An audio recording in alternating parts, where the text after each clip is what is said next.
This is The Ramsey Show. You can be intentional about your character. You can have money and a career. You are the hero in your story.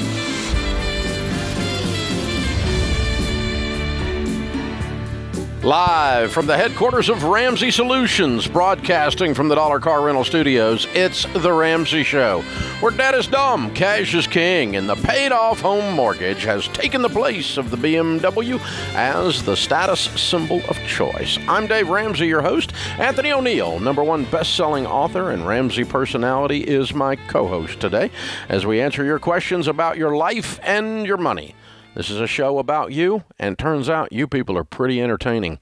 The phone number is 888-825-5225. That's 888-825-5225.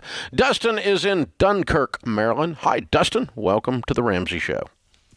Hey, Dave. How are you, Anthony? How are you guys? Better than we deserve, sir. How can we help? Hey, I'm a person who's letter, so if my words are mumbled, just let me push through. I currently owe $20,000 on my last loan, and I'll be debt free. CarMax today offered me $26,000. I love my truck, but I want to be debt free more. My parents and my friends are like, keep the truck, don't worry about the debt. But I wanted to call you guys and get your opinion. Wow. How old are you? 37, sir. What's your household income? $117,000. Okay, and your only debt is $20,000 on this truck. Yeah, yes, sir. And you love the truck. Yes, but I want to be debt free. Oh, I want you to be debt free. So I disagree with your family or whoever it is that says don't worry about the debt. Anthony, we worry about the debt. Absolutely, I do worry about the debt, but you got a great income and you love this truck. Why don't you reach over and knock it out in the next few months? Yeah, absolutely. Because here's my fear. You'll sell the truck, go buy you a car for $6,000, and you won't be happy. And I think... And you'll buy another truck in 2 years. Exactly. So if you have the money, $20,000 with $117K grosses, you're bringing in about $85 as a single person. Right. You can have this thing paid off. Yeah, minimum every 2 weeks. But I guess my thing is, right now, I'm home in Maryland, so that's why I gave Dunkirk, but I live in New York. Okay, but how fast can you pay it off? Yeah. Because of my line of work, I cannot get a side job. You don't need a side job. I can pay it off by the end of the year. Yeah. That's what I was thinking. 10 months. Yeah. That's $2,000 a month. You ought to be able to do that. You probably will actually do it a little bit faster because you hate debt. Yeah. Yes. Yeah. You'll probably go on beans and rice a little deeper. It sounds like you're single. Yes. Okay, which means you don't have to talk anybody into this. Nope. You just go on beans and rice. You can just say, I now have no life until the truck is paid. Because I love this truck enough, I'm going to give up lifestyle for 8 to 10 months to be able to keep it and knock it out. And next time we get ready to do something like this, we'll just save up and pay for it because you're committed to no debt, right? Yeah. Yes, sir. So you're saying keep I would keep it since you like it. Yes. Yeah. I drove my Raptor this morning. I like it enough to give up 10 months of lifestyle to get to keep it. Yeah. And lifestyle, Dustin, I'm gonna challenge Dave on $2,000. I'm gonna stretch you to $3,000 a month. Because I think that hearing you as a single person, the only expensive thing you should have is your rent. And so everything else, bro, you're eating at home. You're not going out on dating. Yeah. Anthony, I'm cash flowing college. Oh, okay. That's $1,840 every 2 months, but I get reimbursed through my agency. So I retract that then. Sorry to.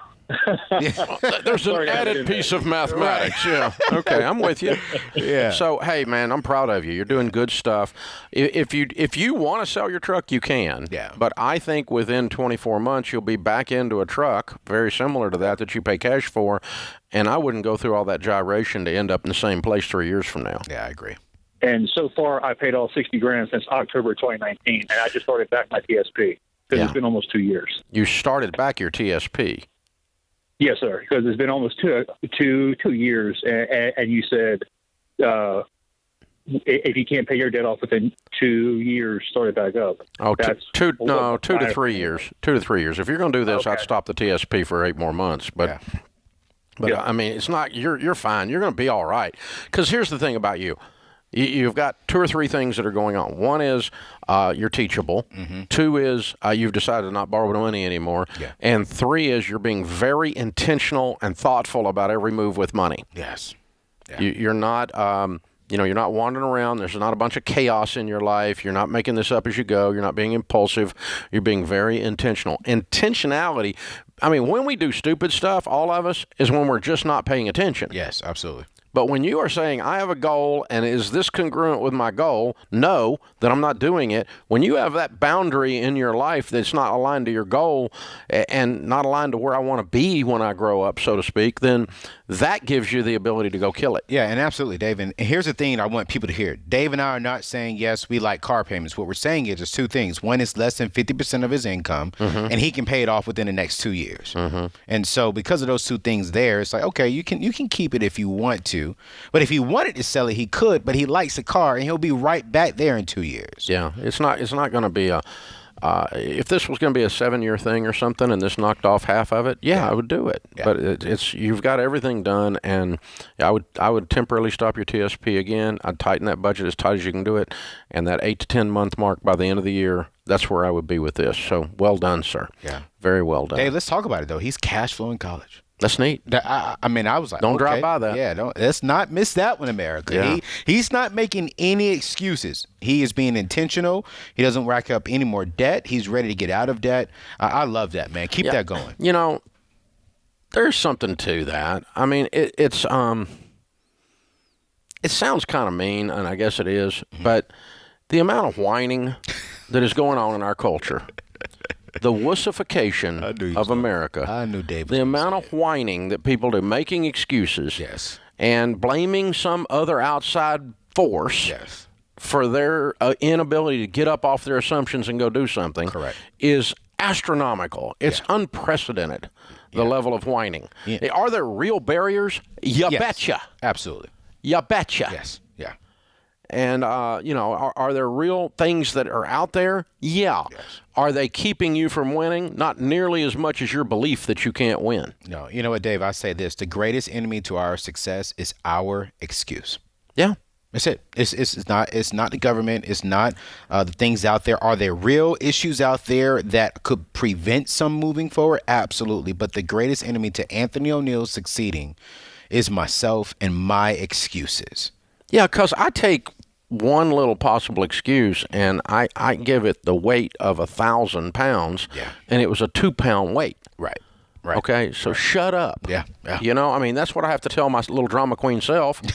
Shut up. Stop your freaking whining. Roll up your sleeves. Get up like he's doing. Yeah. Leave the cave, kill something, and drag it home. Absolutely. This is up to you. Your destiny is more in your control than it is in control of the Democrats or the Republicans or whatever thing you want to watch on the stupid news. Yeah. Turn off the news, shut up, and go make you a life. I mean, that is really the formula. And that's what this guy's doing, and that's how I know he's going to win. We call it intentionality, but that's what it is. He's just not going to accept anything except winning. Woo. This is The Ramsey Show.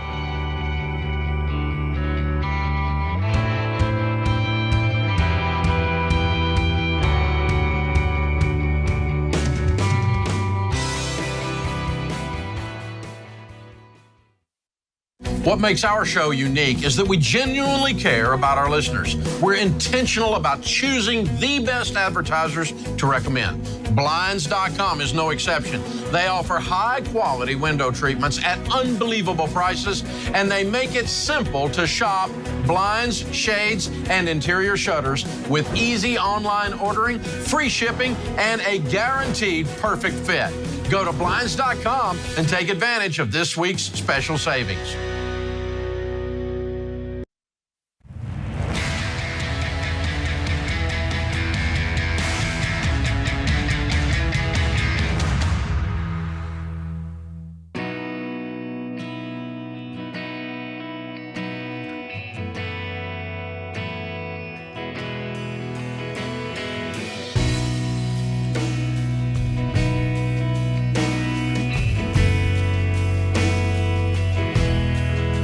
Well, it has been a stressful 12 months around the world, and we've all gained a new appreciation for lots of different professions, an enhanced appreciation. One of them is teachers. Yes, sir.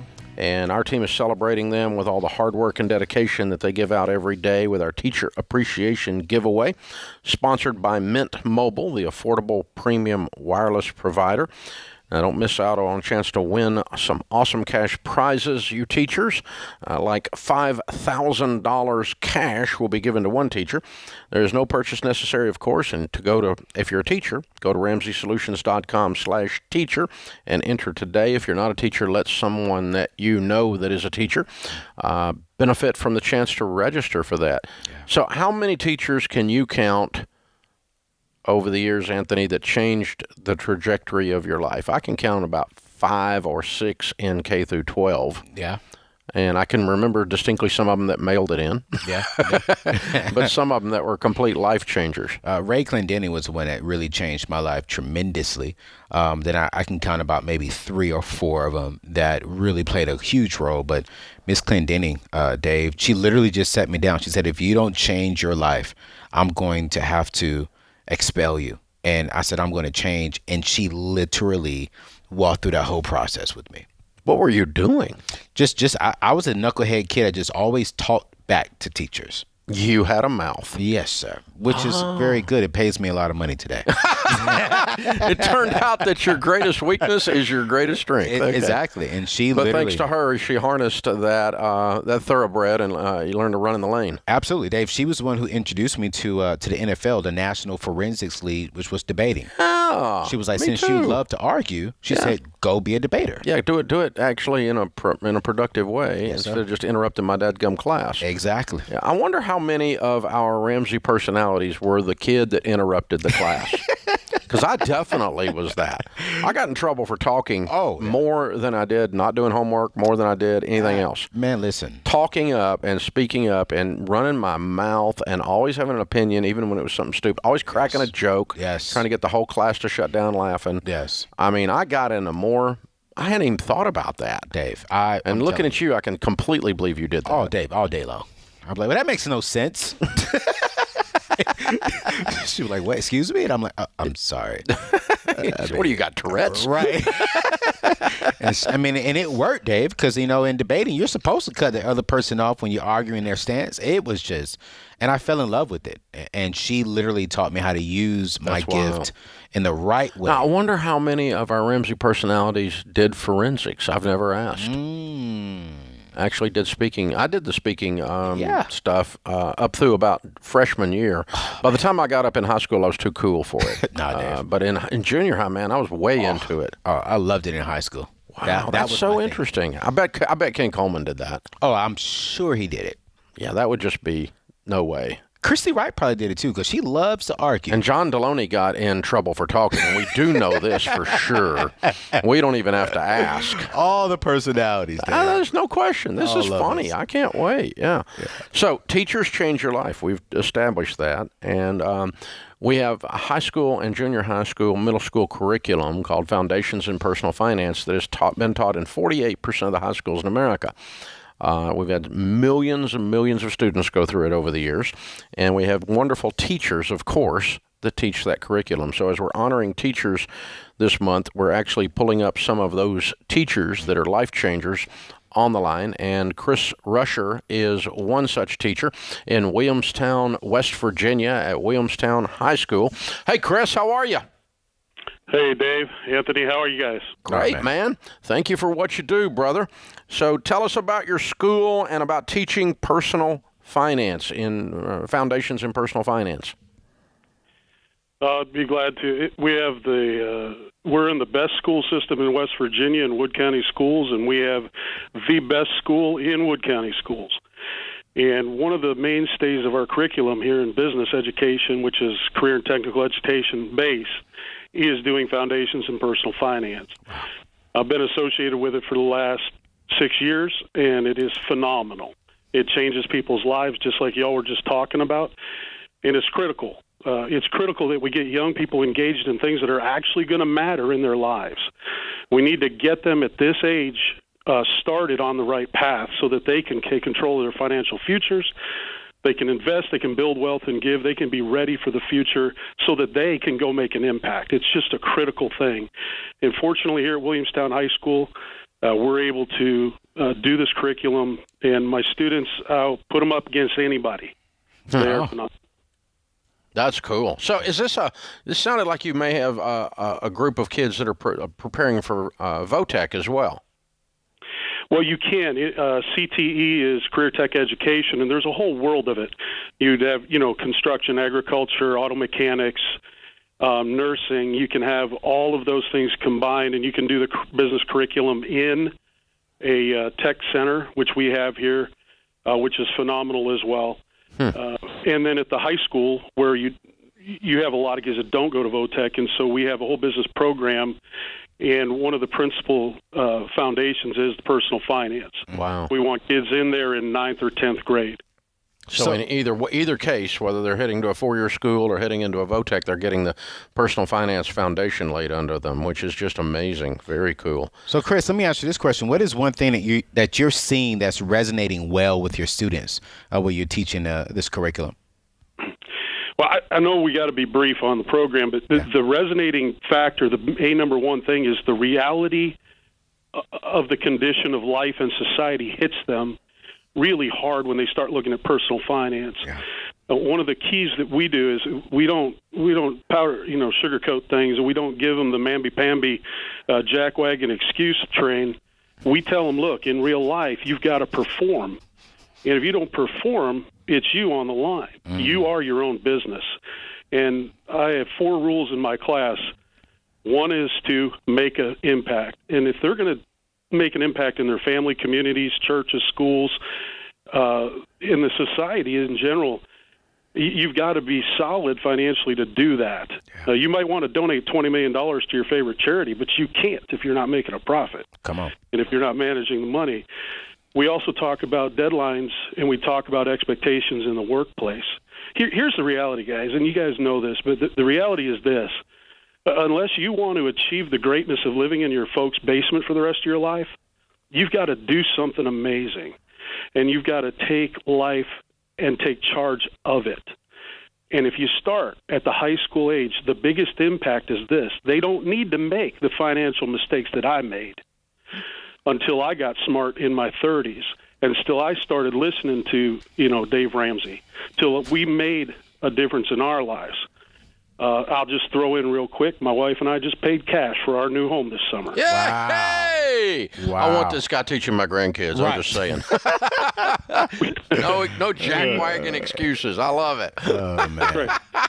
Well, here's the thing, you guys. You're going to work for a company one day. Look, in 2016, 1.8 million degrees were conferred at the college level. Of that, almost 400,000 were business degrees. The next closest was all medical fields combined at 118,000 across the U.S. So you're going to work for a business. You better know what you're doing with your money. Wow. You need business education, and the foundation is personal finance and using financial literacy. And look, I'll tell you what, kids in the 9th, 10th, 11th, 12th grade, they can learn financial literacy and be more versed and more conversant than many, many adults that I know. Yeah, than most of their parents, for sure. Well, when they got a teacher like you and a curriculum like ours, we can tag team and cause that to happen. Chris, we're proud of you. Chris Rusher at, at Williamstown, West Virginia, Williamstown High School. Absolutely incredible. Been teaching our high school curriculum for years. What a great teacher.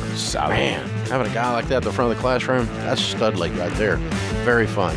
Teacher Appreciation Month here at Ramsey. Check it out, RamseySolutions.com/teacher giveaway.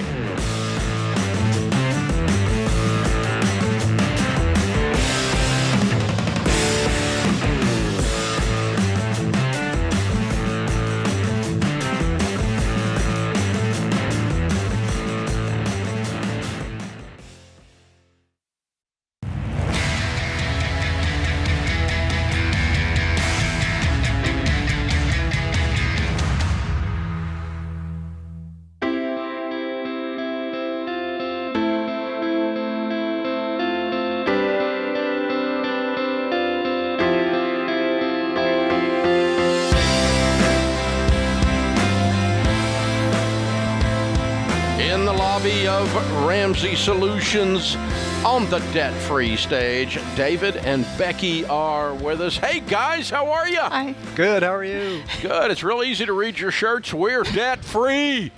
I love it. Congratulations. I like the theme shirts. Very good. How much have you paid off? We paid off about $315,196. Wow. Gracious. How long did this take? Took about 53 months. 53 months. And your range of income during that time? We're kind of weird. We went down. We went from 136 to about 105. Cool. What do y'all do for a living? I'm retired. She's a housewife. And I'm working part-time right now. Okay. All right. Nice retirement income. Not bad. Very cool. So I'm guessing with all these numbers that you paid off your house. Yes. Yes, we did. Look at that weird people. Wow. Going into retirement with a paid-for house in Spokane, Washington. What's the house worth?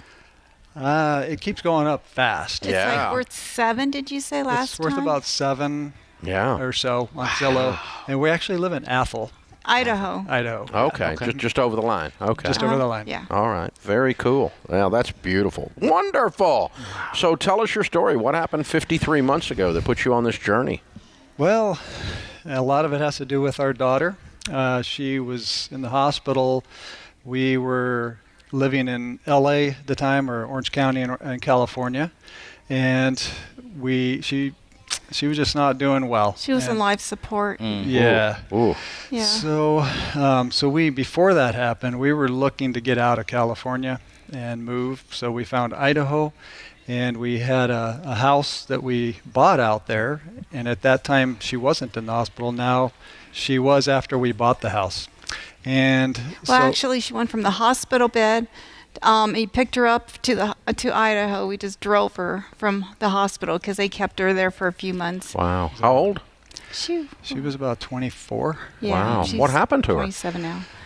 She had issues with drugs and Yeah. Oh, my things like gosh. that. Yeah. Yeah. Wow. Is she okay now? Oh, yeah. Doing Oh, way good. better now. Yeah. Oh, praise God. That's Yeah. awesome. What a great story then. Yeah. So this crisis made you stop and look at your money? Is that what you're saying? Well, we were Or on look our at where you live and Yeah. everything, right? Yes, we were on our way. It's weird because we were on our way for our anniversary to go celebrate an anniversary. He goes, "Oh, let's go to Canada, get a hotel, go eat out there for dinner." And I'm like, "Okay." And then we went to the mailbox first. We stopped there, and then we looked at another medical bill. We're like, "We can't go." I told him we can't. He goes, "Well, let's just go drive out there for lunch." I said, "Okay." So we drove out there, and it was well worth it because I ended up seeing one of my Starry Hilder, this one YouTube we're lady. watching a YouTube lady Yeah. that kind of got us out to Idaho. Yeah. And by chance, we stopped at a Safeway to use the restroom, and her and her husband were there. Wow. We're like, Yeah. so she got her picture taken with her. Yeah, and I'm like, well, I think God worked it out that I got to see her, Yeah. Yeah, even though, I was feeling like, oh my gosh, we were so much in debt, huh? So what happened after that, though, is I started my new job, and we went down to Boise. And on the trip there is when we heard your radio station. And we were just so in debt. We had all the debt you can imagine. We had 2 TSP loans. We had car payment. We were driving in a nice new Lexus that she loved with the seat warmers. Bed warmers. Insurance payments. We had all kinds of stuff, just all the stupid stuff. And halfway through, we're driving around the Snake River and just listening, and we hear you do the rant. You can do this, you can get out of this, and we're like, yeah, we should get out of here. We got to get out of where we are. We are sick and tired of this. So we bought beans and rice when we got there and started eating beans and rice since then, right? Yep. And we stopped at a thrift store and bought like a 10-year-old copy of your Total Money Makeover. There you go. A good worn one. A good worn one. Experienced book. We started highlighting it, and it was game on at that point. So good. Yeah. Now, so I have a question. Throughout this journey, what was the hardest thing you all had to endure? Eating beans and rice every day. Well, the hardest thing to endure was saying no, learning how to say no To our kids. to our kids, to things that we were just used to doing. And we just, we were not no people. We kind of enabled our kids in a lot of ways, and we learned not to do that anymore. We were just kind of growing. He helped us grow through this, and of course Jesus Christ as well. And so it was just that would be the hardest part, just learning to say no, and just praying hard, and just budgeting. The budget was wonderful. That every dollar was just awesome. And our grocery bill was how much? 700, like and it went down to $700 for 2 people. No, for kids well, we had 3. We had 3, 5 total. All right. Yeah, so That's good. Yeah. To 300, just beans and rice and whatever I could get with. And everybody survived. Yeah. And now you're going into retirement without a house payment or anything. Amen. How's that feel? Feels wonderful. Yeah. I'm so proud of you guys. Yeah. I mean, you really embraced the whole idea and said, I'm gonna live like no one else, so that later I can live and give like no one else, which is of course the byline on your shirt, right? Amen. Yeah. Amen. Oh, and another thing that was really hard is he did sell my Lexus, and we only had one car, so we could live like no one else. Ouch. So now what are you going to do now that the house is paid for? Get a new car. I pay cash for it. Yeah, he wants a truck, and you pay cash for it, and I'll eventually get a car. Yeah, I was thinking you owe her a Lexus. I do. Yeah. I'm thinking this is coming back up if you don't handle it, brother. I'm just warning you here, okay? There's a process here. There's an ebb and flow in this. So, way to go, you guys. Awesome. Thank you. Well done. Who are your biggest cheerleaders? Or I guess our thinking our pastor and his wife, because he did let us lead the class. Oh, so you've led Financial Peace Twice. Oh, well, thank you. Yes. That keeps you on track too, doesn't it? To be Yes. When you're coordinating, it's hard to not do the stuff. That's right. Yeah, with our first class, we were kind of doing our thing too. That was going on, paying off debt. What that was going on in the house, we were force feeding, and then we got that done. And our second one, we were debt free already, so it was nice. Yeah. That's sweet. Yeah. Well done, you guys. Well, we've got a copy of Rachel Cruz's latest New York Times bestseller for you. Know Yourself, Know Your Money. You've done so well. Congratulations. How fun. Thank you. Look at you, man. It's amazing. So proud of you. Good stuff. All right, David and Becky from Spokane, Washington. $315,000 paid off in 53 months. House and everything. We're looking at weird people. 136 to 105 income. Count it down. Let's hear a debt-free scream. 3, 2, 1. We're debt free! Yeah! This is how it's done. You know, it is so interesting that sometimes families have a family crisis, like their daughter's illness, and it sets them back, destroys them. Yeah. And other times they use it as a reason to go, wait a minute, this is our wake-up call. Yeah. We have to change. Yeah. And it's the same exact situation. It's more how you respond to the situation, and that tells you where you're going to end up 5 years after it. Yeah. Yeah. And I love that.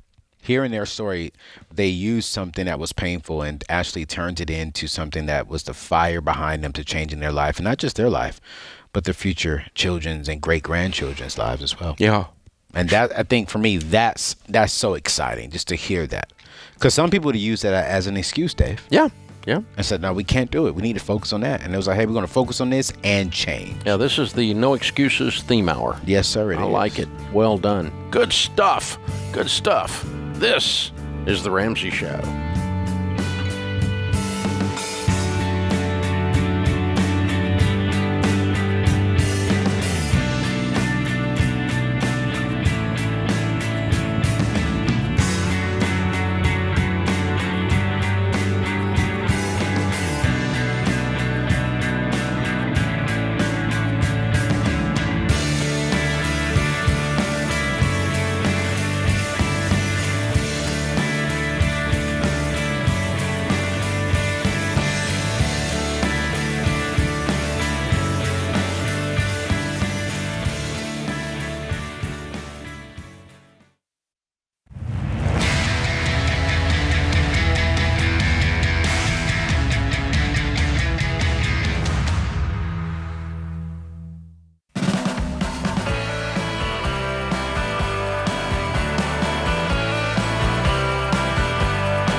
The O'Neill Ramsey personality is my co-host today. He is the host of The Table on YouTube and as a podcast.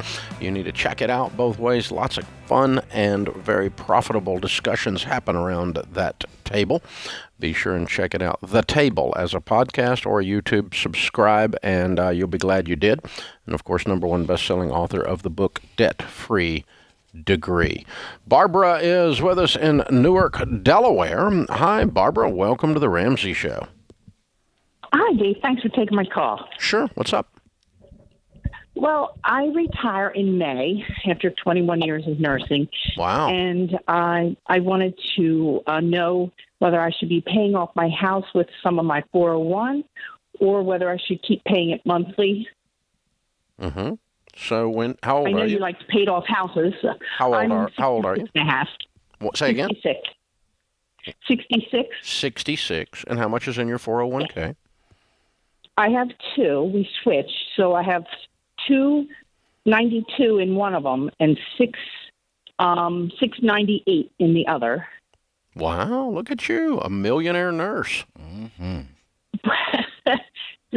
I'm terrible at spending, so I'm new to you. Terrible at spending, but good at working. I'm proud of you. This is pretty incredible. It's awesome. Way to go. How much of this? Thanks. You obviously didn't inherit your 401k money. Did you have big inheritance money that made you a millionaire? Nothing. No. Nothing. You just worked, just It nursed. was hard work. 21 years of nursing. Yeah. Mm-hmm. That's impressive, Barbara. Very. Started late after my children went to school. Yeah. Wow. And yeah, at 46 years old, you go do this, right? Now you're 66, 20, or Yes. 45 years old. So Correct. don't tell me you can't. It's too late. My gosh, look at Barbara. And so what's it take to pay off your house? 179. I'll do it tomorrow. Absolutely. Okay. Now just take the 292 and just. Yeah. What about the taxes that are involved? You'll have to set some taxes out. There'll be a full tax rate on that. Yeah. And so get in touch with your tax professional. Pay it out. Yeah, get in touch with your tax professional so you know how much to pull out, because you need to pull out enough to cover the taxes as well. Okay. Good news is the taxes won't be due until this time next year. Right. Okay. Because you're doing it in this calendar year. And so when you file the taxes is when you'll have this tax bill due on this. But you don't want it to surprise you or sneak up on you or anything. And so do you have any other monies other than these 401ks? No, those are my two big savings. I have $6,000 in my savings account. And when I cash out everything here in May, I'll have about $18,000 put into emergency fund. Good. Okay. Well done, kiddo. So what's your house worth? Oh, thanks. It's about 280 to 300 in this market. Okay. Wow. Good for you. Wow. Yeah. So I'm talking to a lady that's worth $1.2 million. Yep. With a paid for house, and her house represents about a third of her net worth. You know what you are? You fit the exact template of what we found when we studied millionaires, and we studied 10,000 of them for the Everyday Millionaires Project. And you're just exactly in there. I mean, you're incredible. I'm so proud of you. Well done. Thank you, Dave. So Thank you. Honor to speak to you. Dave, this is really the theme hour of No Excuses. No Excuses. And my single mom. Yeah, started at around 45, 46 years old. We don't know what happened up to that point. Right. But at that point, you start with zero. Yep. And you have $1 million in your 401ks. Wow. And an almost paid for $300,000 house to where we reach over and pay it off. Yep. And net worth does not change, by the way, when you do that. Nope. Because you're reducing the debt by the exact same amount you reduce the savings. And so her net worth remains the same. And she's got plenty of money left to live on. And not a payment in the freaking world. No. And she's a millionaire nurse at 66 years old. Please, America, remember you can do this. Oh, my gosh. I don't know how. I mean, I've got to spoon feed some of you. Man. Unbelievable. What's it take to make some of you believe? That'll do it, man. That's incredible. Wow. Absolutely incredible. Hey, Kelly, keep up with her. Absolutely. I want to talk to her later. Uh-oh. Yeah, that's good, man. That's amazing. Absolutely. That's just because, my gosh, I mean, wow. Because here's the thing. When you're 45, yeah, and let's call it a divorce. I don't know what happened. Maybe her husband passed away. I don't know. Right. But something happened. Yes. And you're by yourself. Yep. And you got no money. Yep. And you got kids. What are you going to do? Well, women can't get ahead. Well, single moms, they don't have a chance. Hey. And then you can believe that. And you can sit in the corner, suck your thumb, and hope that the government will take care of you at retirement. Or you can go be a studette. Yes. Wow, what a studette. That's just amazing. 66 years old, 21 years later, she's a millionaire as a nurse. She's not a lawyer. She didn't play in the NBA. Nope. And she doesn't have a rock band. Yep. She just did the practical things that we teach. Get out of debt, invest, and live below your means. Because her house is not even that expensive, Dave. Like, you could tell she literally did our stuff when she learned about it, and it works. Bottom line. Yeah. Bottom line. And now I got people listening to me right now that are broke living in a $1.2 million house. Right? Yep. And driving 2 freaking cars in the driveway that are $50,000 a piece, and you fleeced them, and then you're scratching your head and crying because America ain't getting opportunity. No, you're just stupid. Yeah. That's the only problem. Ain't anything to do with the opportunity. It's got to do with stupid. That's it, Dave. You're just walking around wearing stupid around your neck every day and then wondering why you're broke. No excuses. This is cray-cray, man. I love that woman. She's so inspiring because she represents the fact that if you're listening to me right now, you can do this. Yeah. Now, Dave, since she's at the retirement age, she has $1 million. Let's say, she has about $800,000 cash liquid in her 401k. Does she pull from her 401k, or does she just live off the interest? Oh, definitely living off the interest. Yeah. I mean, because and what's the ballpark of interest you think on that? Well, I mean, if she's got $800,000 and it made 10%, that'd be $80,000, right? That's a beautiful. Which is probably more than she was making. Exactly. I was about to say, with no bills, $80,000 a year. That's a beautiful salary for someone in living in a $300,000 house, 66 years old. Shut up! Wow. This jams me up right here. Wow. I'm telling you guys, I understand pain from having done stupid things. I have been in a pile of stupid myself that I made for myself. So I know exactly what it looks like. I know exactly how it feels. But what I will not accept from any of you is that you can't do it. So good. Henry Ford said, if you think you can or you think you can't, you're right. Yep. And is it hard? Well, of course it's hard. Yeah. If it wasn't hard, every little duber would do it. Every little wuss would do it. No, you got to be a stud. You got to be a studette to do it, right? Got to. But Dave, listen about it. I want it to be hard. And I want it to be hard because later on it's going to be easier. So now her retirement is easier because she was willing to put in the work. And work like no one else. Now, if it's easy up front, it's going to be hard in the ending. If it's hard up front, you are going to pay a price. Which end do you want to pay it on? There you go, Dave. And how big a price you want to pay. By the way, if you pay the price up front, it's a smaller price. Absolutely. Here's the idea. You retire at 65. You live 25 years on Social Insecurity, $1,100 to $1,300 a month, eating Alpo, or you can freaking do this stuff. One of the two. Which price do you want to pay?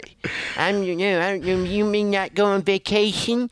You don't want me, Dave Ramsey doesn't want me to have any fun. Oh, shut up. I want you to have the biggest fun ever. Yes. And you can have the biggest fun ever when you have some money and you're not broke and whiny. Let's go, Dave. Oh, my gosh. This is awesome. What a neat lady. She fired me up, can you tell? Yes. I think the whole hour fired us up. Sure. That teacher, man. Yes. He jacked it up, too. Pay cash for a home. No excuses. A teacher.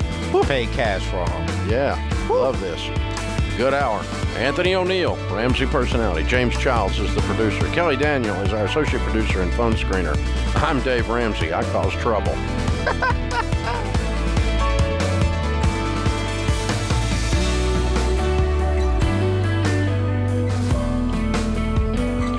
Hey, it's Kelly, associate producer for The Ramsey Show. This episode is over, but if you heard about an event, product, or service and didn't have a chance to write it down, don't worry. We list everything you've heard about during this episode in the podcast show notes section or head to theramseyshow.com. Thanks for listening.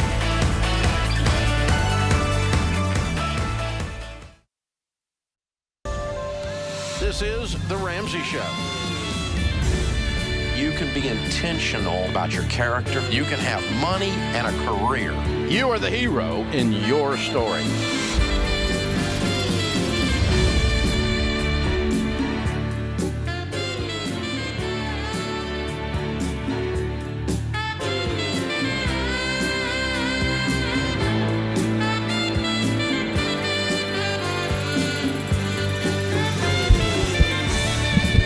Live from the headquarters of Ramsey Solutions, broadcasting from the Dollar Car Rental Studios, it's The Ramsey Show, where debt is dumb, cash is king, and the paid-off home mortgage has taken the place of the BMW as the status symbol of choice.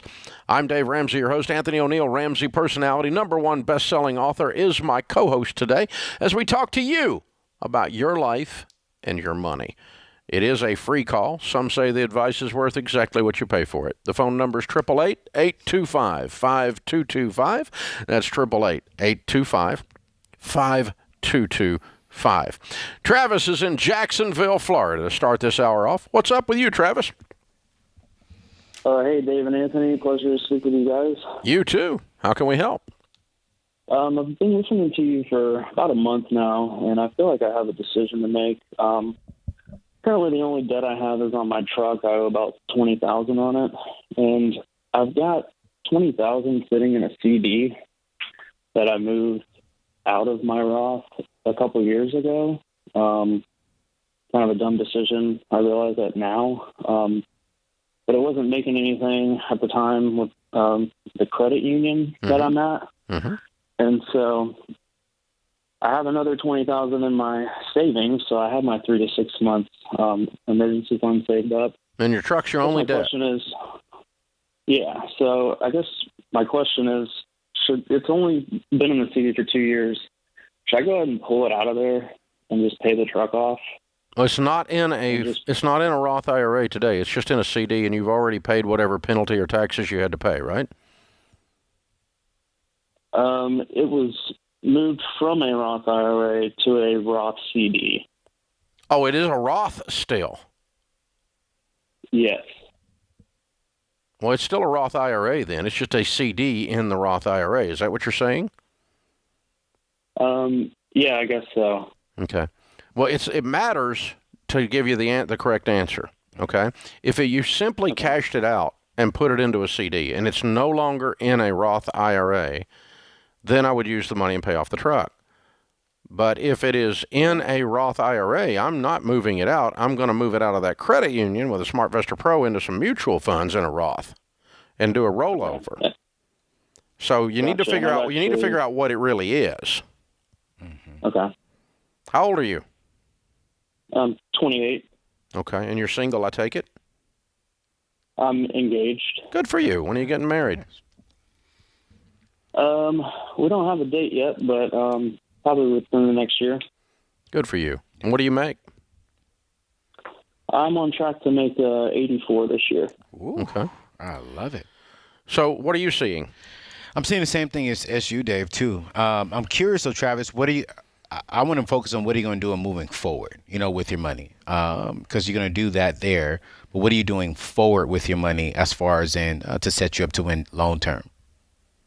Well, I've actually got an appointment this Saturday to sit down with one of your SmartVestor Pros. Nice. To get it into some mutual funds. So that's what I'm doing right now. I still contribute to my Roth IRA and have a 401k with a 6% match. So I put 10% in there and 5% in the Roth IRA. So okay.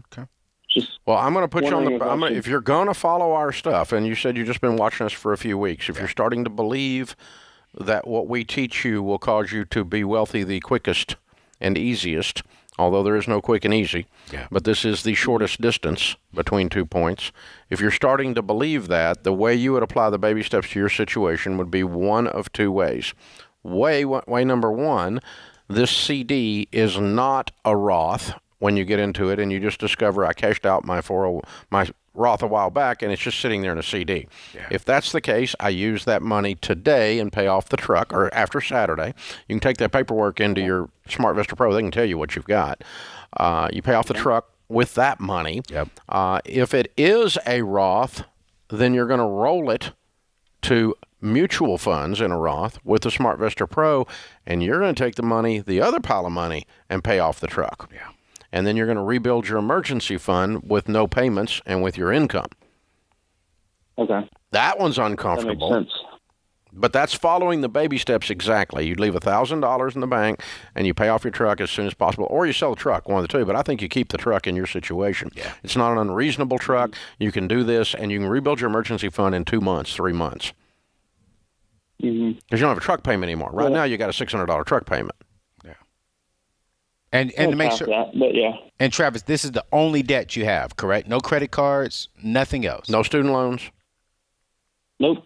Okay, good for you. All right. That's it. So way number one is if it is a Roth, you use your other savings account and pay off the truck, and you roll the Roth to mutual fund Roth, okay, with your SmartVestor Pro. If it's not a Roth, then use that money and pay off your truck, and that finishes you at baby step 3, and you start putting 15% of your income away, baby step 4, into your 401k and your Roths. And you can open a Roth with the SmartVestor Pro that day as well if you're doing that. But if it is a Roth, you are out of money because you've used up all your money, and you don't need to start any retirement plans until you get the emergency fund rebuilt. Yes. Because we got to walk back through that. But it won't take you but a few months. So by the time you get married, you're going to be debt-free and have your retirement well underway and have an emergency fund in place. You're going to be in really, really good shape. It's beautiful. Yeah. It's good stuff, man. 28. Man. Very smart. Jonathan's with us. Jonathan's in Orlando. Hi, Jonathan. How are you? Hey, I'm doing good. Thank you for taking my call. Sure. How can we help? Hi, my question is, I'm debating if I should change the job that I have just because the income is not steady and is not consistent. And there's not much of it. It is a sales occupation. And there's not much of it. There are correct, not enough that I see myself being in my older years and making inconsistently making $100,000 a month is okay. So it's not the inconsistency that's the problem. You're not making any money. Yeah. Correct. And what are you selling? Electronics. Electronics. For who? Yeah. Like, are you like one of those TV companies? Something similar to that. Correct. Yeah. Yeah. No. Or cable companies. Yeah. And what are you thinking about transitioning to? That's the thing. I'm not too sure. I know within my employer, I tried moving up the corporate ladder. And yeah, even though there is a small increase in pay, what I've noticed is in sales management, sometimes you rely on others to make your income. And I think that's where, as a go-getter, kind of feel uncomfortable. What'd you make last year? What'd you pay taxes on last year? So since it's inconsistent, last year I only made $30,000, but the year before COVID, I was able to make $55,000, $60,000. Okay. Well, I mean, if you can make $55,000, $60,000, it's a different thing. But if you want to move out of this, get in touch with Ken Coleman at kencoleman.com. He can give you the guidance on your career change. It sounds like you're changing careers is what it sounds like to me. Yeah. I think you've already decided that. You just wanted us to say it out loud with you. Correct. Inconsistent income's never the problem. It's the fact there's not enough income.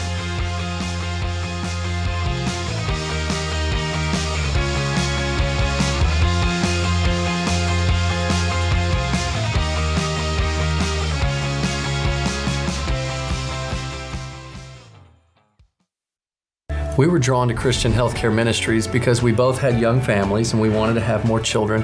And we had also just started a real estate company and needed to find healthcare coverage that would meet our needs. We were attracted to CHM because of its low monthly costs and the ability to negotiate medical costs down. Established in 1981 and accredited by the Better Business Bureau, CHM is here to meet the needs of your growing family or small business. Check us out at chministries.org/budget. We absolutely believe in it.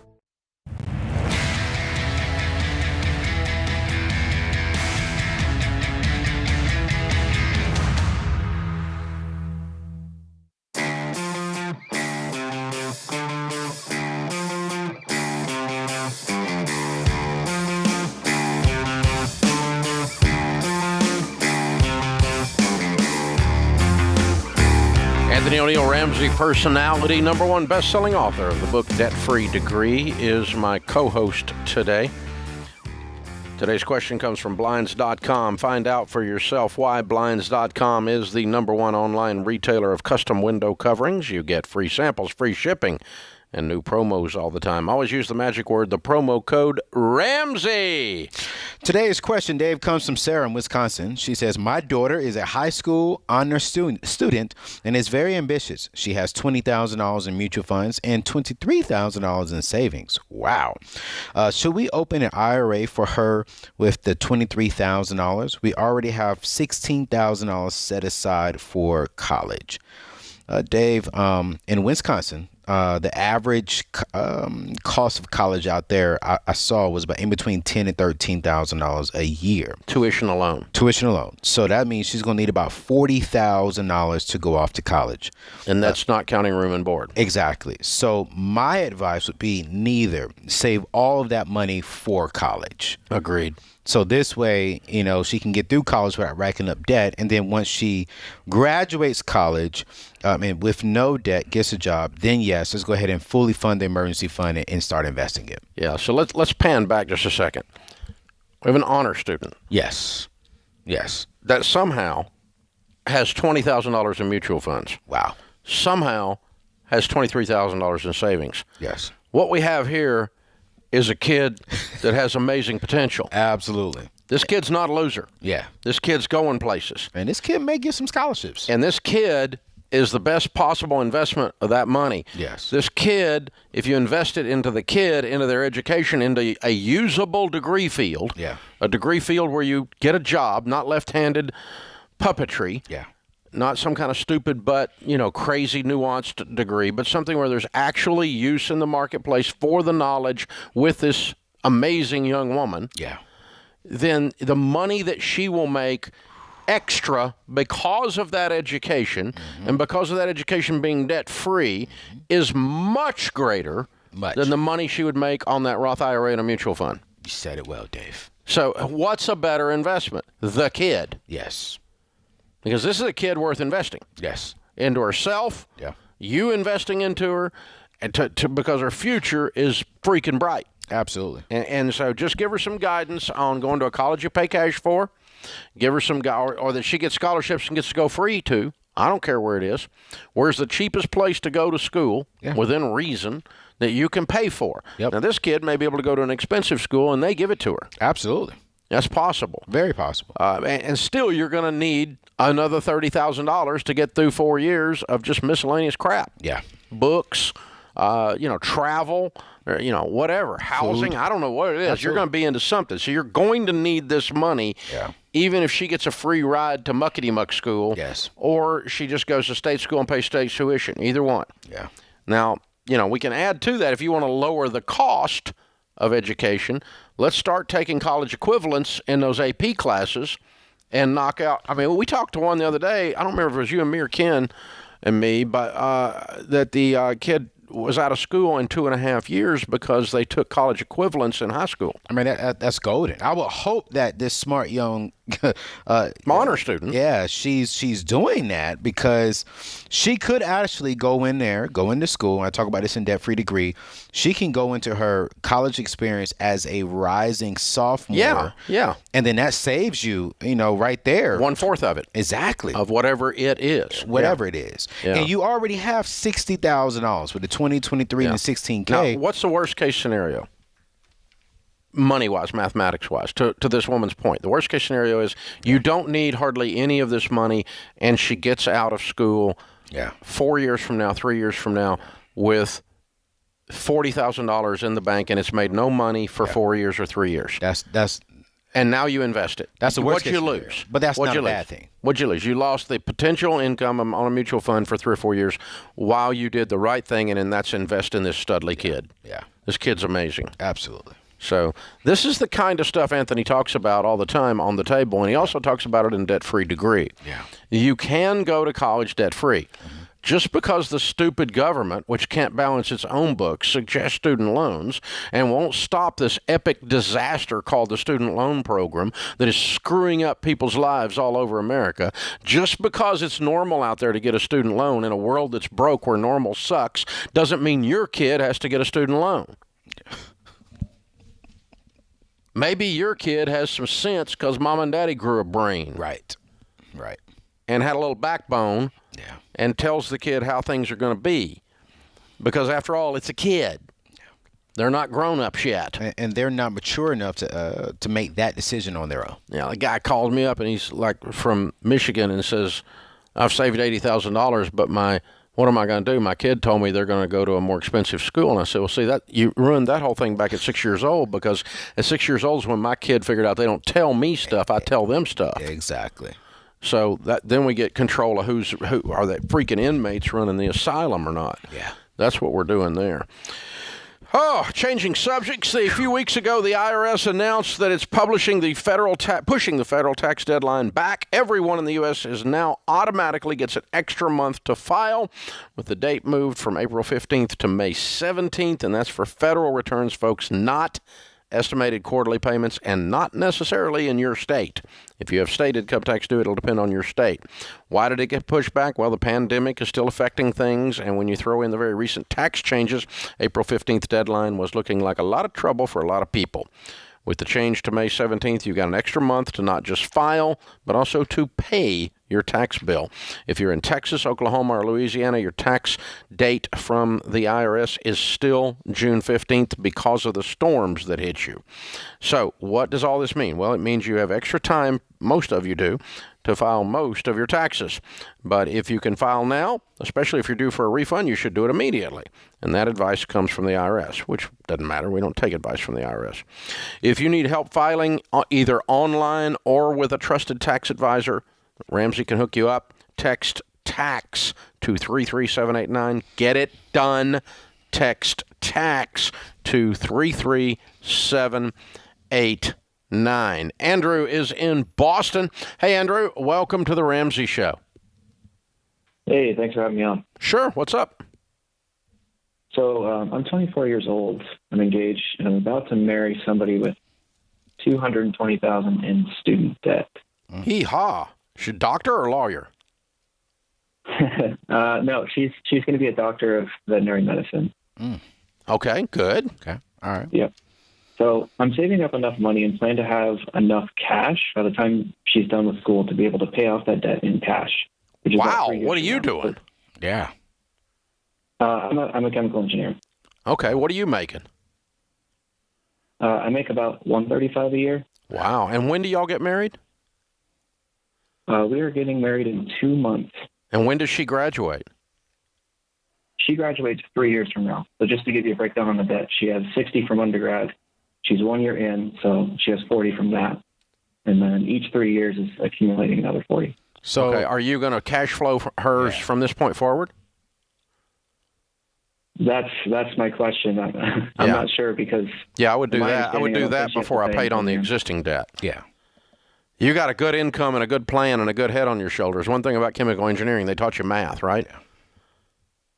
Yeah, a lot of math. Now, is she working while she's in college as well? No. Andrew? She's not? Probably not. Is she? No, I mean, it's hard for veterinarians. Yeah. They have to go to school 8 to 5. It's like going to med school. Yeah. It's hardcore. Yeah. Yeah, man, I don't think you should be saving to pay off debt. I think you should be cash flowing. Cash flow is job one. Any money above being able to cash flow her way out that you can throw back at the debt is job two. Yes. So what about investing then? Would you not? None. Let's get her out of school and get this cleared up before we do anything. Yeah. She's a good investment, like we were just talking about. Yep. This is a good investment. She's going to make a great income, assuming she chooses well on how to use her DVM. There are DVMs that make more than medical doctors, lots of them, because they chose how they were going to operate their practice in a way that was successful with money. Now, some DVMs get caught up in, going $200,000 in debt and then don't make any money because they're not careful on how they build their career.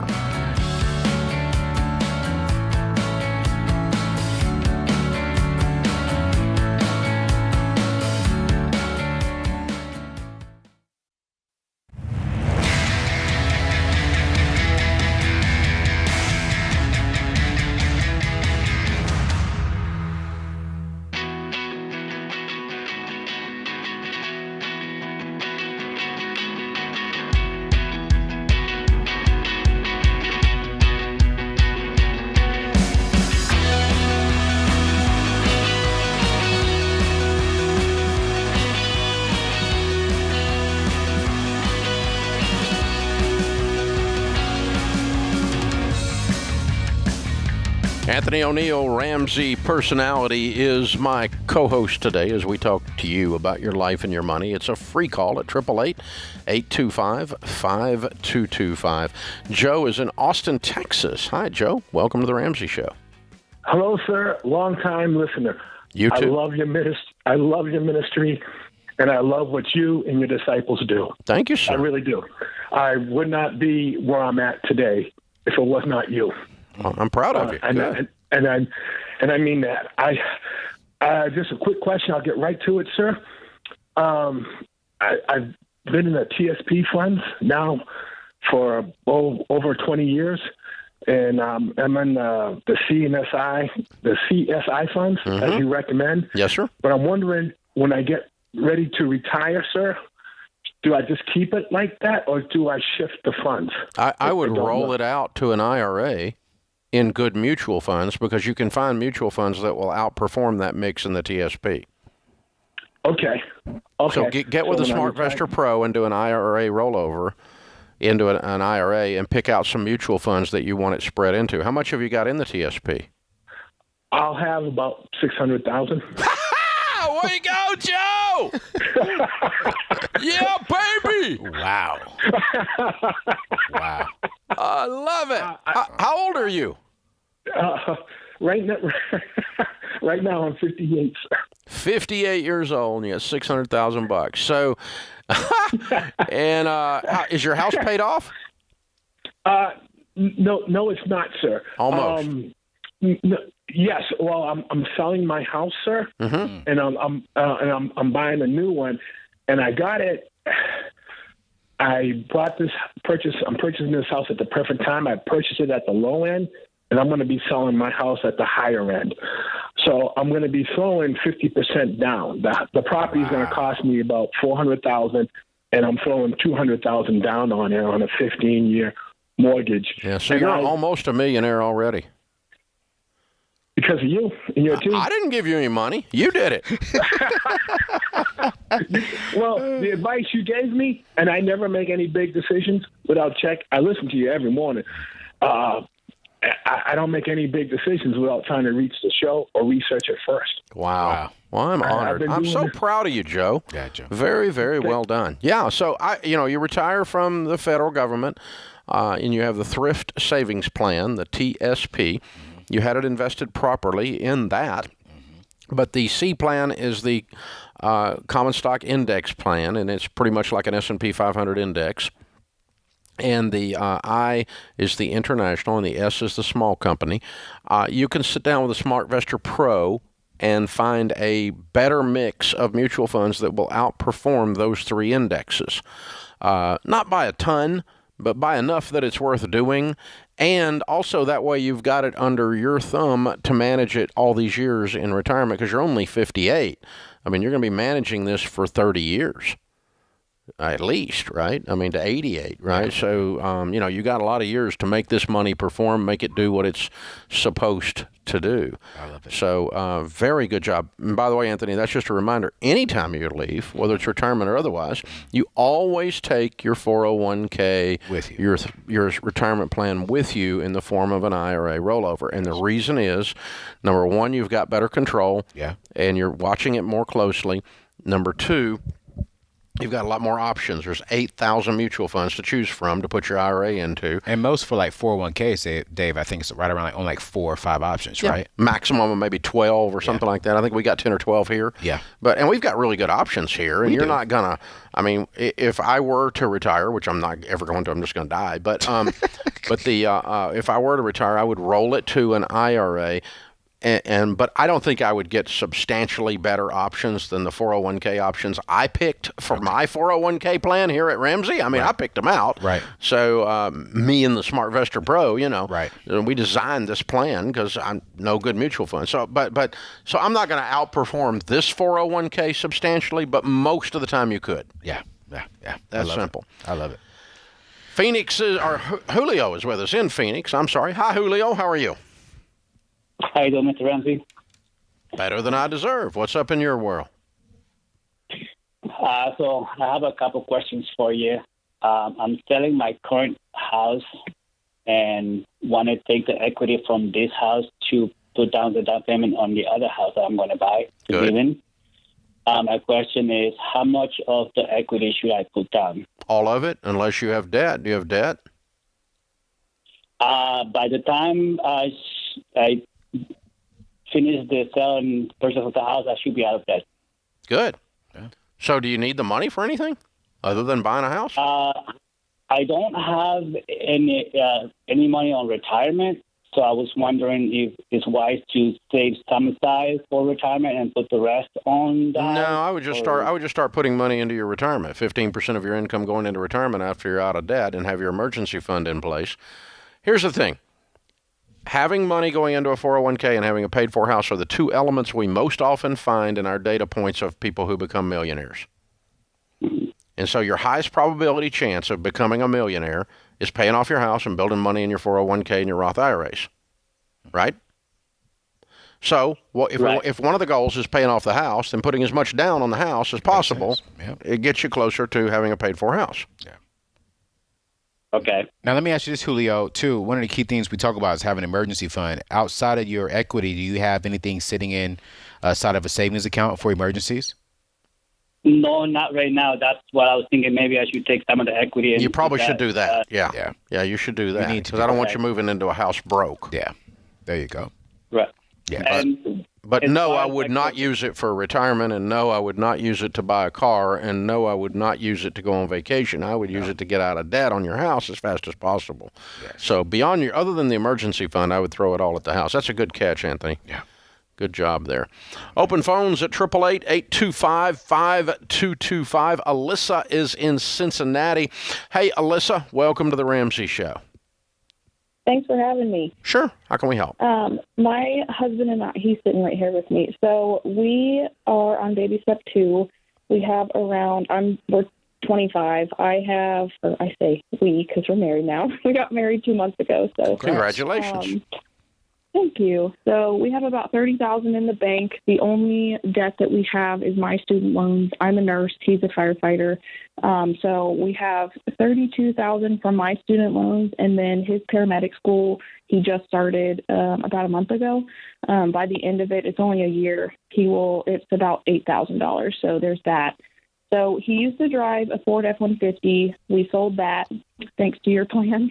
Sold that and paid. So that we had about $24,800 left on that loan, and then we sold it for $27,500. So we made money off of that, which was nice, and then paid for a Camry in cash. So we have no car payments. I was driving a 2011 Chevy Cruze, and then it crapped out on me. So I had that one for 6 years, and the engine shot. So I guess our question is, with the $30,000 that we have in the bank and keeping the debt in mind, obviously, like which direction should we go and how much we should pay for a car for me? Because I'm currently carless right now. Well, for the first thing, I'm going to say you're going to take $8,000 of that and you're going to put that towards the school. So that way we're not racking up any more debt. Mm-hmm. Then I'm taking the rest of that and I'm going to sit there and talk about, okay, I'm going to buy a cash car as cheap as possible. And then I'll put the rest of that towards my debt. Yep. If you need a car, now the key thing is if you need the car. If you don't need the car, if y'all can work another 6 months with sharing cars, great. I'm putting it all towards the debt. But $8,000 in cash flow school, so we're not racking up any more debt. And then I'm going to buy a cheap, very cheap, affordable, reliable car, and then I'm putting the rest of it towards my debt. $2,000. And then you put $8,000 for the school. That leaves you $20,000 to throw at the 32 student loan. Yep. You got $12,000 in student loans to pay off. Is your next big goal, and you start working. You keep working. Your debt snowball at that point. And then when you get out of this mess, you're going to move up in cars because you're both driving crappy cars. Yeah.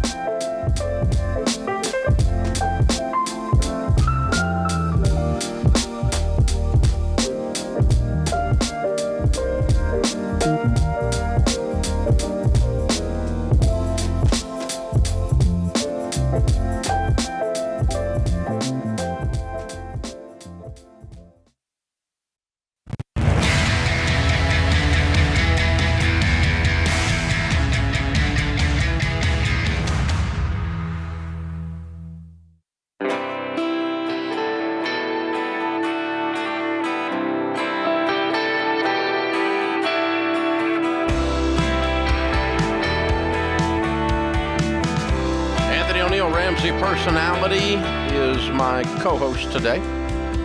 Open phones at 888-825-5225. I'm Dave Ramsey. This is The Ramsey Show. Chad is with us in Minneapolis. Hi, Chad. How are you? Very good. How are you? Better than I deserve. Praying for your city, brother. Yeah. You and me both. How can we help today? Is looking at what do you suggest for life insurance for blended families? I have 4 children. She has 2. I'm the breadwinner between the 2 of us, and right now I currently have some policies, set up for my children. She really has nothing. We just bought a house that would house all 6. Both of us have 50-50 custody of all of our children. If something were to happen to either one of us, we would essentially lose custody of the other's children. How do you recommend sort of dividing out and planning for life insurance when I want to help support my wife, but I also want to support my current wife, but I also want to support my children? And how do I come up with that formula? 10 times to 12 times what each one of them would need per year in the event of your death. Okay, so let's run some numbers. Let's just play a game here, okay? So let's just start with your current wife has 3 children from her former marriage that would still be with her were you to pass away. Let's start with you, okay? Yep. What would she need from you to make sure your wife is taken care of upon your death per year in income? Do you have any assets? Do you have a bunch of debt? What kind of situation are we in financially? Neither one of us have any debt.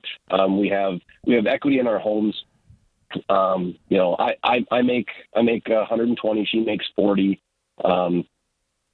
The house that we have is way bigger than if something happened to me, there's no reason that she would need a 6-bedroom house for her and her 2 daughters. Yeah. So she would likely sell the house. You don't have to do it right now, but here the answer to the question is run the scenario out, and let's just throw out a number.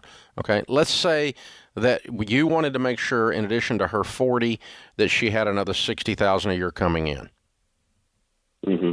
Okay, so 10 to 12 times that for her on you.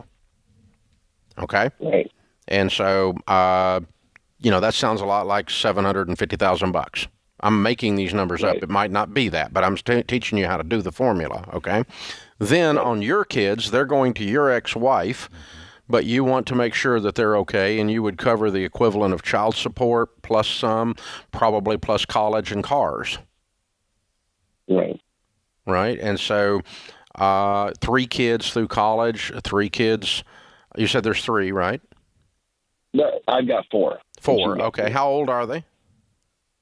13 to 4. Okay, and you want to support them, not your ex, but them, right? To make sure that she has the money to raise them, and that they've got the money to go to college. It's probably another $500,000. Right. And that would give them like $3,000 or $4,000 a month, plus have a pile of money there when they get ready to go to school. And that money is the beneficiary on that money is a family trust that you put directions in the trust. It's formed upon your death. The life insurance beneficiary is the children's trust, and the trustee will conduct the money the way you want them to conduct it. And so in my old trust, when our kids were minors, it said it would be invested in the 4 types of mutual funds I teach: growth and income, aggressive growth, and international. And then the trustee is to disperse $3,000 a month to, or whatever number of dollars a month, to the mother for care and feeding of kids. And if there's any major medical, the trustee can disperse for that. They can disperse for their first car up to X, and they can disperse for college, and whatever is left after college is handed to the kiddo. Right.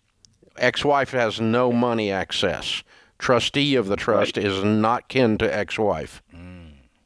Correct. and that's like your brother or whatever, that kind of a thing, or something like that. Maybe, well, it probably wouldn't be your current wife because she probably doesn't want to deal with all this later. But that'd probably get real messy and toxic. But anyway, someone you trust, that's why we call them a trustee, and you've put all this in your will. And so I'm going to guess and say, you're making $100,000 and some change. You're probably going to need a little over $1 million, but that's about what it would have been in a traditional setting. We're just divvying it up. As a matter of fact, you could do one policy for $1.2 million, and current wife gets $7,000, kids trust gets $500 in the beneficiary. You can have one policy and have split beneficiary. And it's cheaper. It's cheaper to buy one policy. But, and again, I'm making those numbers up. I'm not suggesting $1.2 million, but it's probably going to land something about like what we just talked out, unless you want to raise it or lower what you're giving them monthly and what you're taking care of. If your ex-wife is a multimillionaire, you may not be that concerned with this. Right. Yes. She makes more money than I do, so I'm not too worried about the kids' day-to-day life. Yeah. It's just making sure that there's something, in the event that something happened to me, like my inheritance coming to me would get divvied out to my children through that trust, so that they'd get it when they're of age. So exactly, you can use the trust for the assets as well as the beneficiary position in the life insurance. So you're controlling all of it, and the ex isn't going to control it. But I don't know what kind of speaking terms you are with your ex, but I would go ahead and tell her exactly what this is going to look like. I didn't ask her. I'm going to tell her. Right. Yeah. This is what's going on. I read the will while I'm still alive. Yeah. And that way everybody can go ahead and be pissed off if they want to be pissed off now. Right? We'll get this out of the way.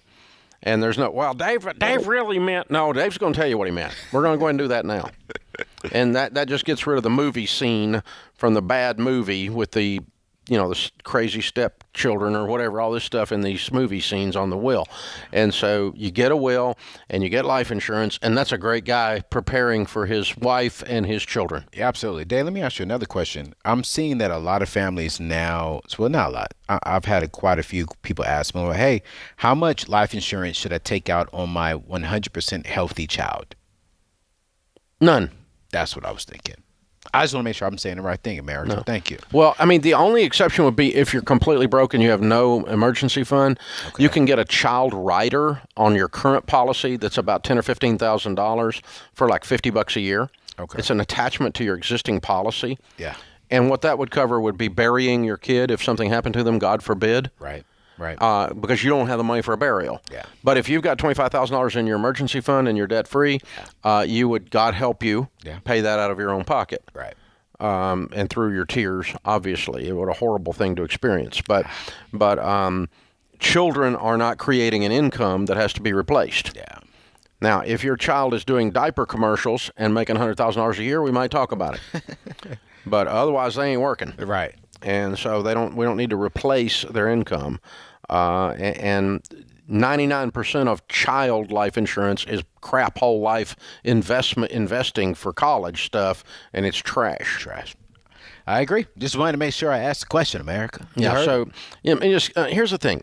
Anytime something sounds kind of weird to you, it's weird. It means it's a ripoff. Mm-hmm. So let me give you an example of that.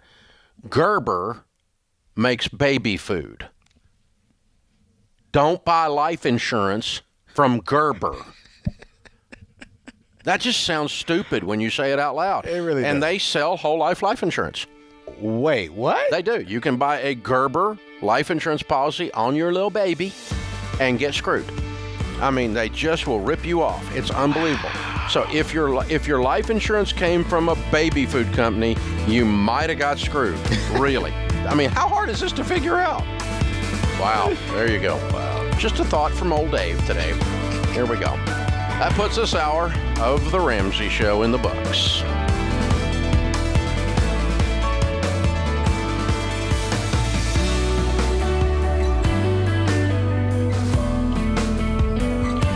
This is James Childs, producer of The Ramsey Show. Did you know The Ramsey Show is one of the most popular podcasts in the world? Subscribe or follow today wherever you listen to podcasts.